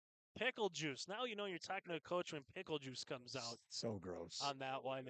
I have never tried, or hopefully will have to try pickle juice. We had a kid a handful of years ago that he'd have pickle juice, but he thought it was hilarious. He would never label his water bottle. Oh. And I took a swig one time and was puking on the sideline. It's kind of like you uncork the salt shaker a little bit, right? Yep, that's exactly right. So 1st and 10 here for the Titans after a really nice post pattern that time to Woodstead for his first catch of 24 yards. Pocket again, Haugen dancing, looking, and Haugen's going to get taken down for a loss of 2 yards. Great pursuit by the D-line of the Raiders, but once again, that's a coverage sack. Everybody downfield was covered like a glove. And you look now for Griggs-Midkota. After that first drive, we've just seen everything from a turnover on downs to interception. There was a block punt. punt as well here. So for Griggs-Midkota, hung up 20 against Hatton Northwood last week. So far, 8 here tonight against Maple River, trying to get back into the end zone. But again, with this result, this would mean Mayport CG, Maple River will be the 1 and 2 out of this region, and Hatton Northwood will be the 3 as we see another yellow flag upcoming here. Haugen puts the shoulder down and tries to barrel roll over Reamer. It is a gain of 31 yards, but again, another flag back at the 47-yard line. This is one where, is it just chippiness, or is this just a game where you might have some youthful players on the line and getting a little bit tired, Hoots, from your advantage points? The combination of getting tired and frustration, but every time that Maple River runs a stunt or a twist of some sort up front, you get the offensive lineman moving one way, and then all of a sudden you got a defender crossing your face. The first thing you do is you just grab him instinctively, and that's what they're calling him on. So 8:56 left to play here in this fourth quarter. 40-8 right now is the lead here for Griggs-Midkota. For the Maple River Raiders. And Maple River, for the most part here, Hoots, from our vantage point, has most of their starters still into the game. Is kind of what it looks like right now. Outside of Warbeck, coming out there just moments ago. We got Calvin Satram in at D tackle for Liam Satram right now.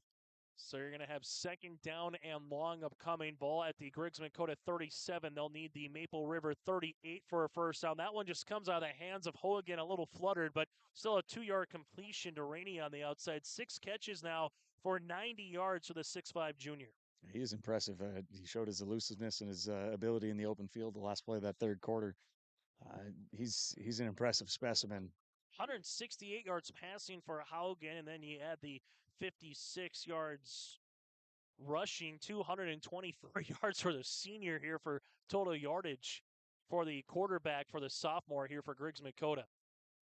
So third down, they got to make sure everyone is set here. They got some time before the play clock gets down to 0. Now they got trips to the near sideline here.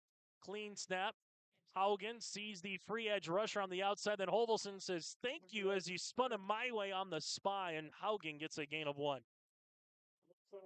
Connor Dahl was able to come unevaded and pretty much baited him to go right to Hovelson's side, and Hovelson wrapped him up. I was having to scan my roster there, searching for number 24 that came screaming off the edge. Yes, Connor Dahl, typically number 8, but he definitely had the assist. He flushed him out of the pocket, and then Hovelson just waiting, cleaning up. Yeah, with Military Night wearing some new jerseys here for the Maple River Raiders, as these jerseys with the National Guard written on the back, they get used throughout the season across North Dakota, where anybody can kind of use a military appreciation night. This one, the rugby-style punts, goes out of play, and they'll mark it at the 49-yard line, so a punt of net of 10 yards here for Griggs-Midkota. I think that was the design. They tried to roll them out a little bit and try to rugby-style punt that one, and unfortunately it just came off the foot a little sideways. Haven't really netted a whole lot of yardage on the punt game tonight. And now for the Maple River Raiders, they'll start off with it at their own 49-yard line here with 7 minutes left to play. Again, still make sure you stay tuned to our post-game show. Final numbers in this one, your out-of-town scoreboard, player of the game, and more. And we'll get some post-game sound. That's all still to come here on our post-game show. It's the regular season home finale here for Maple River as they go to Jerome Burke Field on the campus of Mayville State next week and play Mayport CG. The winner of that game will be the 1 seed out of this region. The loser will be the 2, and Hatton Northwood with this result will end up being the 3 seed. Some new players coming to the game now for the Raiders as Bernston, the freshman quarterback, will hand it off here to Preston Dowes, the freshman here, as Dowes gets back to the original line at the 49-yard line. Starting to work some younger guys in here. Burnson at quarterback, Dowes at running back. Try to get some good high-quality reps for him here in the last 7 minutes. Trying to see some other guys still out there. Wyatt Silling, also some of the players up front here, getting some opportunities. Connor Dahl still at the offensive line spot. Caleb Dowes now coming in as well. Liam Satcham still playing a little bit up front. Able to get Bobby Burkfield, a junior, into the contest here. So some new players rolling in for Coach Larry Fontaine. Nearing the midway point here of quarter number 4, second down and 10. Pitch play comes out to the outside here to Caleb Dowes, and Dowes gets tackled for a loss. Yeah, this is a tough part for the Raiders when you put in these younger guys and they're significantly smaller than the guys across the board for the Titans. Anytime a big crunch happens, you got a lot of weight falling on a little body, always worries you as a coach. Evan Olafson, well, he was the weight that time, the senior at 5'11", 180 pounds, able to go up against Caleb Dow's, the 5'8" junior at $130. Also into the game now is Parker Chase, the junior guard at 5'7" here for Maple River. As again, we're seeing some fresh faces into the contest here for the Raiders. As they'll come out, and this will be a I formation here for Maple River. Third down upcoming. Little fullback trap play here for the Raiders, and that's going to go nowhere. Good pursuit by the Griggs-Midkota Titans. Run on the play there for Maple River. Bobby Burkfield, the junior, and we might just have a cramp here for Griggs-Midkota as well, as Levi Kautzman will be coming and getting some work here as he'll be cramping up, it just looks like, with that left leg. We'll break with 5:13 left to play here in the fourth quarter. Maple River leads at 40-8. Ziegler Ag Equipment, Highway 9, North Ada, just traded an MT-845C Challenger tractor with PTO and a versatile 485 with 900 duals, 12x4 transmission, now new lower priced at $119,900. Ziegler Ag Equipment is your Woods dealer. Visit with Chuck and Neil for Woods mowers. Ziegler Ag Equipment keeps you on the cutting edge of ag technology. Ziegler Ag Equipment, Highway 9, North Ada, 218-784-2961. As we come back here in Hope, North Dakota, again, as we mentioned, make sure you thank all of our sponsors for allowing us to be here. YourLiveEvent.com got you covered throughout the Red River Valley, North Dakota, Minnesota as well. Crazy to think, just a couple weeks away from postseason 9B football, 11B football the week after that, and then can they get ready to the Dakota Bowl here just a month and a half away. High end over end punts, and Olafson makes the tackle in open field as Griggs-Midkota gets to the 27-yard line. Couldn't have drawn up a better punt protection, actual punt, and then punt coverage there. That was a fantastic job by the Raiders. Griggs-Midkota will handle the rock here at 4:55 left in this final quarter. Griggs-Midkota will drop to 2 and make that 1-6 on the season, 1-3 in Region 2. On the opposite side here for the Maple River Raiders, they'll improve to 5-2 on the season and 3-0 in Region 2. And if there's one thing that has been very reminiscent of how the games have gone, Maple River in their wins again have outscored their opposition 43-10, almost right on cue here. In their losses, they've been outscored, however, 49-8. So it's been a tale of two halves, if you will, on one other side here for the Raiders. But more times this season, they have found ways to win a football game. Shotgun formation again for Haugen. Haugen, pocket collapses. Ceiling is there. The defensive end is having himself a heyday on senior night. Third sack of the night for him. He is playing tremendous on the defensive line tonight. So for Haugen, just sees the pocket collapse one more time and then has to run a little bit out. As for the Maple River Raiders out there, you got Dylan Reamer, you got Caleb Dow's in the secondary. Connor Dahl still playing at that linebacker spot. Bobby Burkfield getting some reps in. Parker Chase now at the defensive tackle. Might be on the outside here. Looks to possibly be Jonah Thompson. This one's second down and long. Haugen breaks a tackle, 35-40. Haugen to the 50. Haugen gets tackled by Reamer. That would have been 6. Instead, it's a long rush. We do have a Griggs-Midkota player down. That right now is a gain of about 33 yards for Haugen. 22 carries now on the evening, as this one is going to be for 89 yards. And Griggs-Midkota has a player down. We're going to break as well as they attend to the Titan player here in Latrell Rainey. Looks to be the man down here for the Titans on your live event. In Hope, North Dakota, we aren't just a town, we're a community. One that you can be proud of, where you and your family can grow. With available jobs, affordable housing, a local golf course and pool, the Sportsman Club, and great educational opportunities, there hasn't been a better time to join the Hope community, ideally located between Fargo, Grand Forks, and Jamestown. For more information, go to www.hopend.com. Live, work, and play in Hope, North Dakota. As we come back here with 3:56 left to play in the fourth quarter, Maple River 40-8, finding themselves an opportunity again to make the playoffs. As we mentioned a week ago here on your live event, when they beat Enderlin, it was almost a certainty that they were going to make the playoffs, but this result will for surely put it away. Little on the inside misdirection play here for Griggs-Midkota, as that one was with Lendy for about 8-yard gain. 2 carries for 0 yards now. Beautiful night to me. The wind has barely been there. It's 60 degrees. This is perfect campfire weather, Hoots. This is, yeah, it's beautiful outside. If I'm doing anything outside, it's either football coaching or golfing. I'm not really an outdoors guy, so sorry about that. Second down upcoming now for the Griggs-Midkota Titans, as they'll have Haugen under center. We'll see if they come back with that reverse play. Nope. Haugen 3-step drop, looking for Emlyn in the flat. And Silling is getting another chance to get there defensively, and that'll get back to the line. So a tackle for no loss, or for no yards. Just keep tallying them up. I think we got 4 on the counter right now.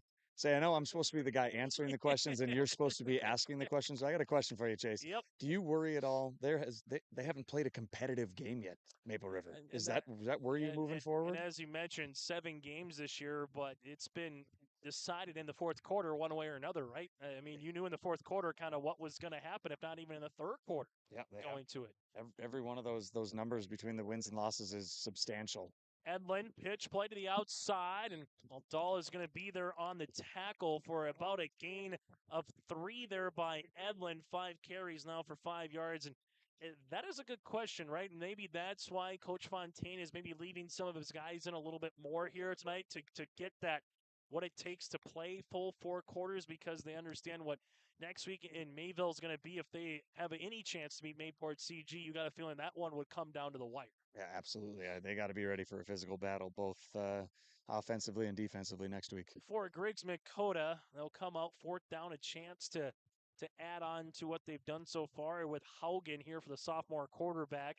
Play action, Haugen looking for someone. Now will tuck and run past the 30 to the 25 and stretches to the 24 for a gain of 14 yards. And Haugen now has 24 carries, and he's amassed the century mark.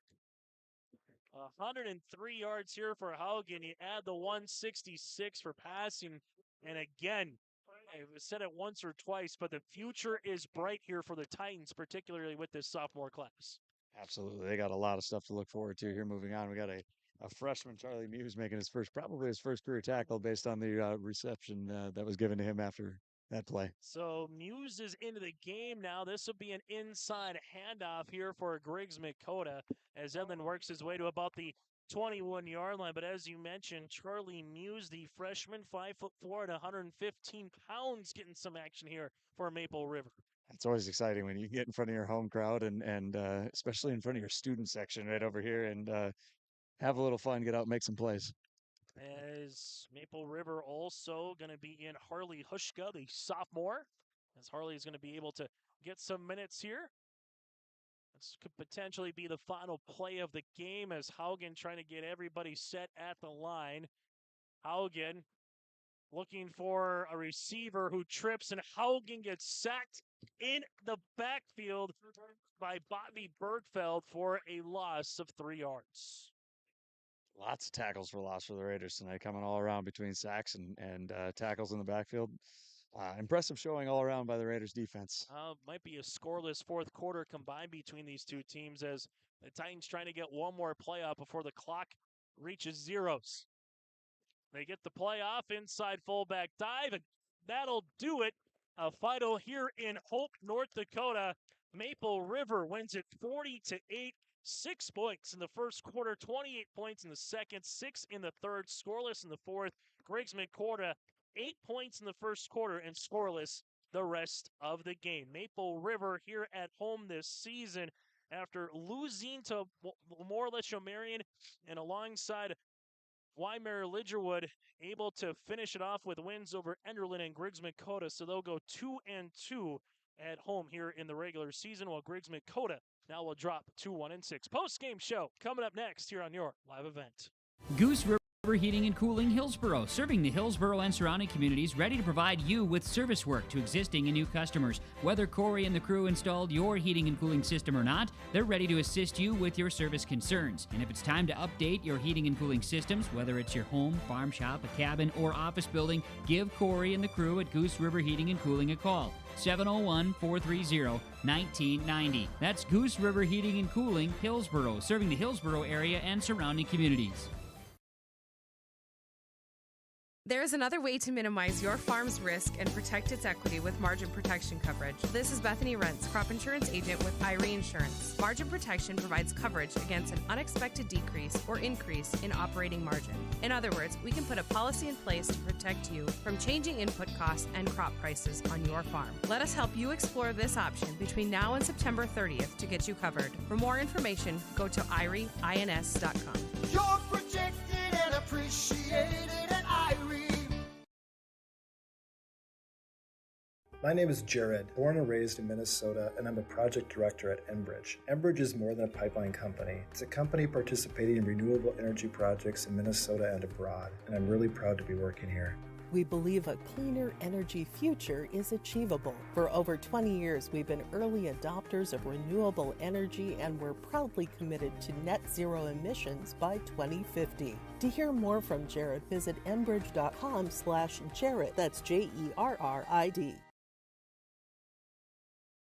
Do you want that new boat? Are you building onto your home? Maybe you want the new camper or ATV. Dakota Heritage Bank can help you. This is Dustin Nagel, president at Dakota Heritage Bank Hillsboro location. You can visit with me or our other loan officers to help with loans and lines of credit from Dakota Heritage Bank. We are serving you with locations in North Dakota and Northwest Minnesota. Dakota Heritage Bank offers financial services you expect with a local perspective. dhbanknd.com. Dakota Heritage Bank, equal housing lender, member FDIC. As we continue here, we'll get to some of our numbers in a moment and get to our Enbridge Energy player of the game as well, and also our RDK Enterprises Precision Play. Chase Miller, Nathan Hoots, Alex Hoffman with you here in Hope, North Dakota. Hoots, just your final thoughts from both a Griggs-Midkota point of view, but also a Maple River point of view, as we know kind of more the playoff picture, and for Griggs-Midkota, a chance to finish off the regular season next week at home with a win against Tri-State, but they know their postseason chances come short here with losses to Hatton Northwood and Maple River in back-to-back weeks. Yeah, if I'm Griggs-Midkota's coach, I'm looking and going my sophomores and my juniors are something that we certainly can build around, and I'm extremely excited. You know, the Haugen connection with his receivers. The kid throws a good ball. His offensive line is really big. You know, the balance that they have, being able to both run the ball inside and outside and then throw the ball deep, throw it short. They got a great thing brewing there, especially, you know, the last couple of years have been a little tough for them. So it's exciting for them in that case. Now, if you're Maple River, you're like, hey, we got a home playoff game. How exciting is that moving forward right now? And it's just, you know, first year of the co-op to be able to get the success that they've had this year is really, really exciting. Let's get to our Enbridge Energy player of the game, Enbridge Energy. For more information, you can check them out online, and that is Energy for Life. Learn more at Enbridge.com for career opportunities, Enbridge.com for career opportunities. As they're going to take a photo, it looks like here, talk with the National Guard on Military Appreciation and Senior Night, and Hoots. I got to think Marty Rohrbeck is at least 1A, if not 1B here tonight on Senior Night for Maple River. Yeah, he's the guy that stepped up, you know, in the times that he made his impact plays, the game was still in doubt. That second quarter where he went, interception, touchdown, deflection, block, punt in that second quarter is something that, you know, like I said, he's not going to light up the stat sheet. The numbers that you're going to give aren't going to blow your mind. But those 4 impact plays that he made in the second quarter, I think, is the reason that I would give it to him. Marty Rohrbeck, our Enbridge Energy player of the game. Let's get to our RDK Enterprises Precision Play. RDK Enterprises wishes you a safe harvest, and they thank you for your business. Go online to planterdoc.com for more information on RDK Enterprises. I'm not sure where you go on this one. Is it the 29-yard touchdown reception late to Hovelson? Is it that block punt by Marty Rohrbeck, or is there something else? Maybe first play from scrimmage, Silling to Reamer right after, you know, Griggs-Midkota goes on a 13-play, 6.5-minute drive to get up, 8-0. Who do they go for RDK Enterprises Precision Play. I'll go off the board. Griggs-Midkota was driving. It might have been 8-6, maybe it was 12-8. When Rohrbeck got that pick inside the 20, that was, to me, it just drained all the energy right out of the Titan sideline, the Titan huddle, everything.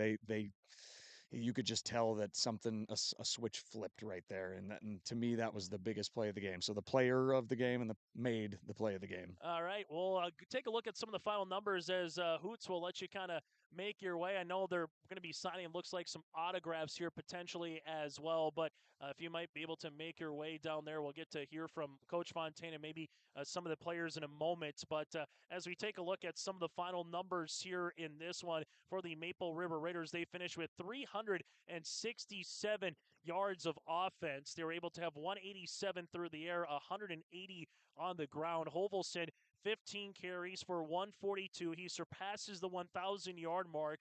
2 rushing touchdowns, a receiving score of 29 yards as well. Reamer, 5 carries for 22 yards. Silling, 2 for 7. Rohrbeck, 3 for 13. You had Dow's 1 carry for 0.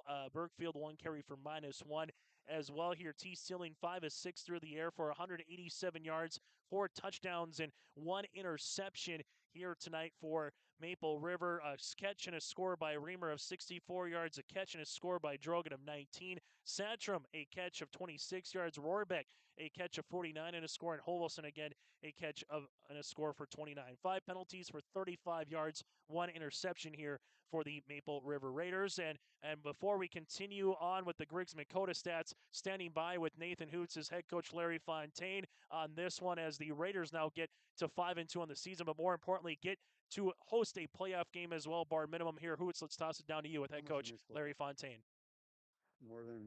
Coach is asking me how much I miss football right now. I'm not going to answer that question live. Sorry. Couple things you mentioned during your pregame show. 2 things. You wanted to play over 1,000 yards, and you wanted to get everybody in the game. Check, right? Roger that. Yeah, we miss you, Coach. And it's a fun game, I'm telling you. We miss you. And yeah, the boys came out. We accomplished all our goals. Charlie got a tackle. Everybody got in the game. We're a team, and they worked hard. Clay got his 1,000 yards. I'm thinking 181, and I'm going 23 carries is what I'm thinking. We'll fact check that here when we get all the stats. A couple people that stood out to me, and we'll start with the Silling boys. I got Wyatt for 4 sacks, and I got T for 4 touchdowns. Talk to me about how well both of those guys played tonight. Well, in the pregame, I knew. Well, we talked about the game, and you and I have talked how he sees the game. The interception. He's just such a competitor. He wanted to make the play, and we don't want him to take that hit. And we're talking to him, get out of bounds, and go down and live for the next play. But the throws he makes, I'm glad I get a coach in the next 2 years plus. He is fantastic athlete. He got a little mad with a pick, and then he came back and had a great defensive play there right after because he's a little mad.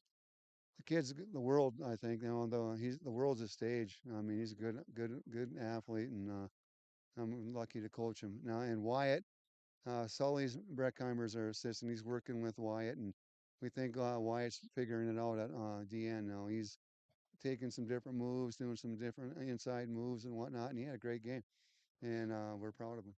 All right, you mentioned in your pregame interview, you talked about Marty. You wish you could have 10 guys like him.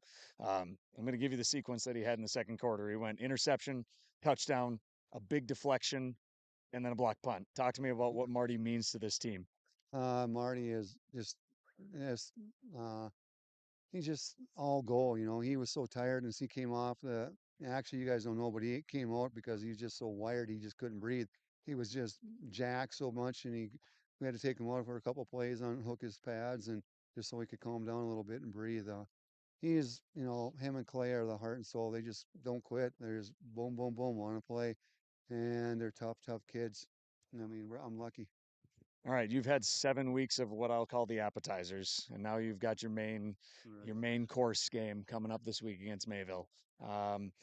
What's going to go on this week any differently than any other week through this entire year because of the history and the rivalry that goes with the teams you have coached and Mayville? Well, I'm going home tonight. I got the Mayville-Lemoore game, and I'm going to watch that for the 3rd time already. And we're going to come up with a plan to stop them. They're good. I mean, I coached a Carlson kid for years, and he's a fantastic athlete. And the Bergstrom kid destroyed us last year in the second half. And Landon Koning, I coached until after his sophomore year, and so I know how good of athletes they are. And we're going to work our best. Coaching staff is going to watch film and come up with a game plan to stop their explosive offense. I mean, they got to stop us too. We're explosive as well, and we have some quality athletes, and I'm looking forward to it. I've been waiting for this since June. Okay, you've guaranteed yourself at least a home playoff game in the first round, if not a bye, and then a home game in the second round. So congratulations and good luck next week, and hopefully good things. Thanks, Coach. I appreciate it. Absolutely. Back to you, Chase. Thank you very much, Nathan Hoots. We're going to take a quick break. When we come back, our out-of-town scoreboard, and we'll go over some of the Griggs-Midkota numbers. That's all still to come on your live event. Here, it's way more hands-on. The college has better equipment than the shop I'm at now. Like, you name it, they got it. You get to use your tools and your hands a lot more. My name is Sean, and I'm here for my future. First week of college, I can't tell you how many friends I've made. It's a family, you know what I mean? Like, every time I go to a meeting, like, everyone knows my name. They're always kind to me. I love it. I can't explain how much I love it here. My name is Junior, and I'm here for my future. Hey, what you doing? Crawling around under my planter trying to figure out if I need any maintenance parts replaced. It's harvest time, buddy. Yeah, I know, but the guys at RDK Enterprises keep reminding me to check now, just in case I need something ordered. What do I look for? Just give RDK a call and ask some questions. They are the guys I go to for answers. This is Chris from RDK Enterprises, your local precision planting dealer. We will answer all of your planter questions or come out to your farm and take a look at your planter. Give us a call, 701-636-2119 or planterdoc.com. Serving Mahnomen and the surrounding communities for 34 years, it's Pregame and Super Value, your hometown grocery store in Mahnomen. Stop by today. Great weekly specials, delicious fresh produce, along with baked goods that are baked fresh daily, and a fully stocked meat department. Great deals. You'll find them at your hometown grocery store, Pregame and Super Value. Celebrating 34 years, it's your hometown grocery store, Pregame and Super Value in Mahnomen. Come back here on our post-game show. We mentioned RDK Enterprises precision play of the game, and maybe Marty Rohrbeck was one of those guys with that tip interception, also the block punt as well. He's standing by with our own Nathan Hoots in this one on senior night. The senior played large. Nathan, let's toss it down to you. Hey, Marty, I was given the honor of picking the player of the game and the play of the game. Chose you for both of them. All right, I'm going to give you what you did in the course of about 5 minutes of game time. You went interception, touchdown, deflection, and then a block punt. All right, talk to me about that 5 minutes of your life, and if anything you've done athletically topped what just happened right there. Oh, nothing could have topped that. I was just trying to play my heart out, and we started out a little slow in the beginning of the game, and we just had to find a way to bring our energy and get going, because we definitely knew we could beat these guys, and we didn't want to get beat. So I thought, hey, let's take the charge and bring something to the table here. Chase and I talked a lot during the game. You know, your stats aren't going to pop off the sheet. You're not going to run for 100+ yards and get those 5 touchdowns and all that good stuff. But the impact plays that you made throughout the game, not just this week, but last week, recovering that onside kick that you guys had, it was tremendous. The energy that you bring to this team is fantastic. Is that something that you find yourself bringing to this team every single week? I try to, that's for sure. I don't expect it to happen. I try to make plays and just bring energy and hope I can help the team out. All I'm doing is trying to win here. What do you see as your role on this team? If there's something that, if Mayville's watching the film, they're going, hey, this guy brings what to this team? You could see me as kind of one of those that fly under the radar type players, and just all of a sudden there's going for a touchdown or something like that. And I just don't expect it. That's how I like it, because I don't get scouted on much. I just surprise them a little bit.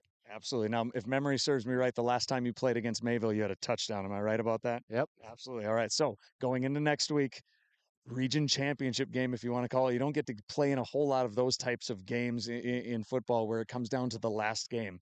Talk to me about things that you're going to be doing to get ready for Mayville moving forward this week.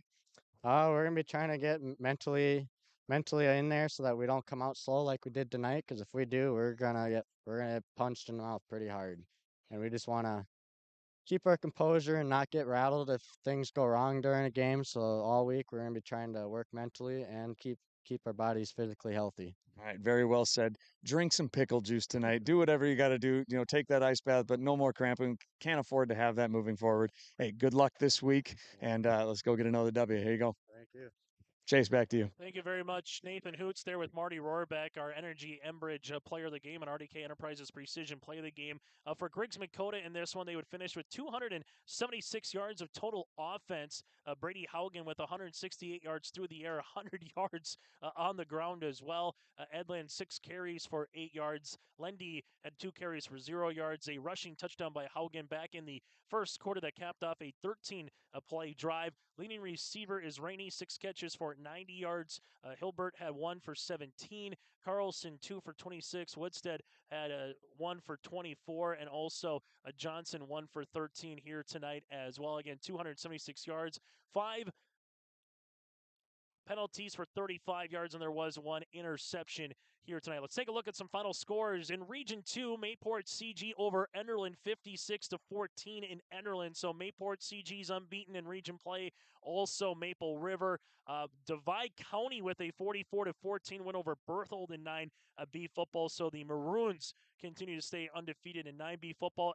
Hillsborough Central Valley, 27-0, a final over the Botno Braves. How about this score? Richland over Hatton Northwood, 34-22 is the final for the Colts there. So Richland will play Hankinson more than likely, unless Hankinson, which I haven't seen, beats Lemoore Litchfield-Marion. But if Hankinson loses, barring what happens moving forward, Hankinson-Richland winner then would be in the playoffs, but they would have to go on the road to the number 2 seed out of Region 2, which would either be Maple River or Mayport CG, just taking a little bit of a look ahead. Linton HMB 2 points over Sargent County, 20-18 Lions over the Sargent County Bulldogs. Northern Cass Falls on the road in Lisbon today. Broncos 46, Lisbon 6. And Lemoore does beat Hankinson 48-0. So Hoots, here's our playoff scenarios. The what-ifs are coming now more into statements moving forward. So the winner of next week's game on Friday in Mayville is the one, earns a bye and a top 8 seed. The loser will host and play the winner of Hankinson-Richland on October the 15th. And I got to tell you what, that October 15th game might be the best game in 9B football potentially, if it is Maple River, Mayport CG against whether it's Richland or Hankinson. Yeah, you always look to those 2-3 matchups. Those are the fun ones. You don't see them maybe as teams that you can win a state championship, but you absolutely never know. If you start and something clicks in that 2-3 game, you never know how far you can go. That's so much fun. That first round of playoffs, getting to experience it firsthand last year was just a thrill of a lifetime. Hey, Nathan, thanks so much for your time. Great interviews tonight, and we'll talk to you down the line as well. For surely one more time here, and hope for another a potential playoff matchup either on the 22nd or on the 15th, barring the outcome coming up next week. All right, I can't wait. Thanks for having me. Nathan Hoots down there, our sideline and color commentator. On behalf of Alex Hoffman, I'm Chase Miller. Thank you very much for tuning in on Senior Night and Military Appreciation Night here in Hope. The final again, 40-8. Maple River now improves on the season to 5-2, while Griggs-Midkota drops to 2, make that 1-6. Good night from Hope, and have a great rest of your weekend.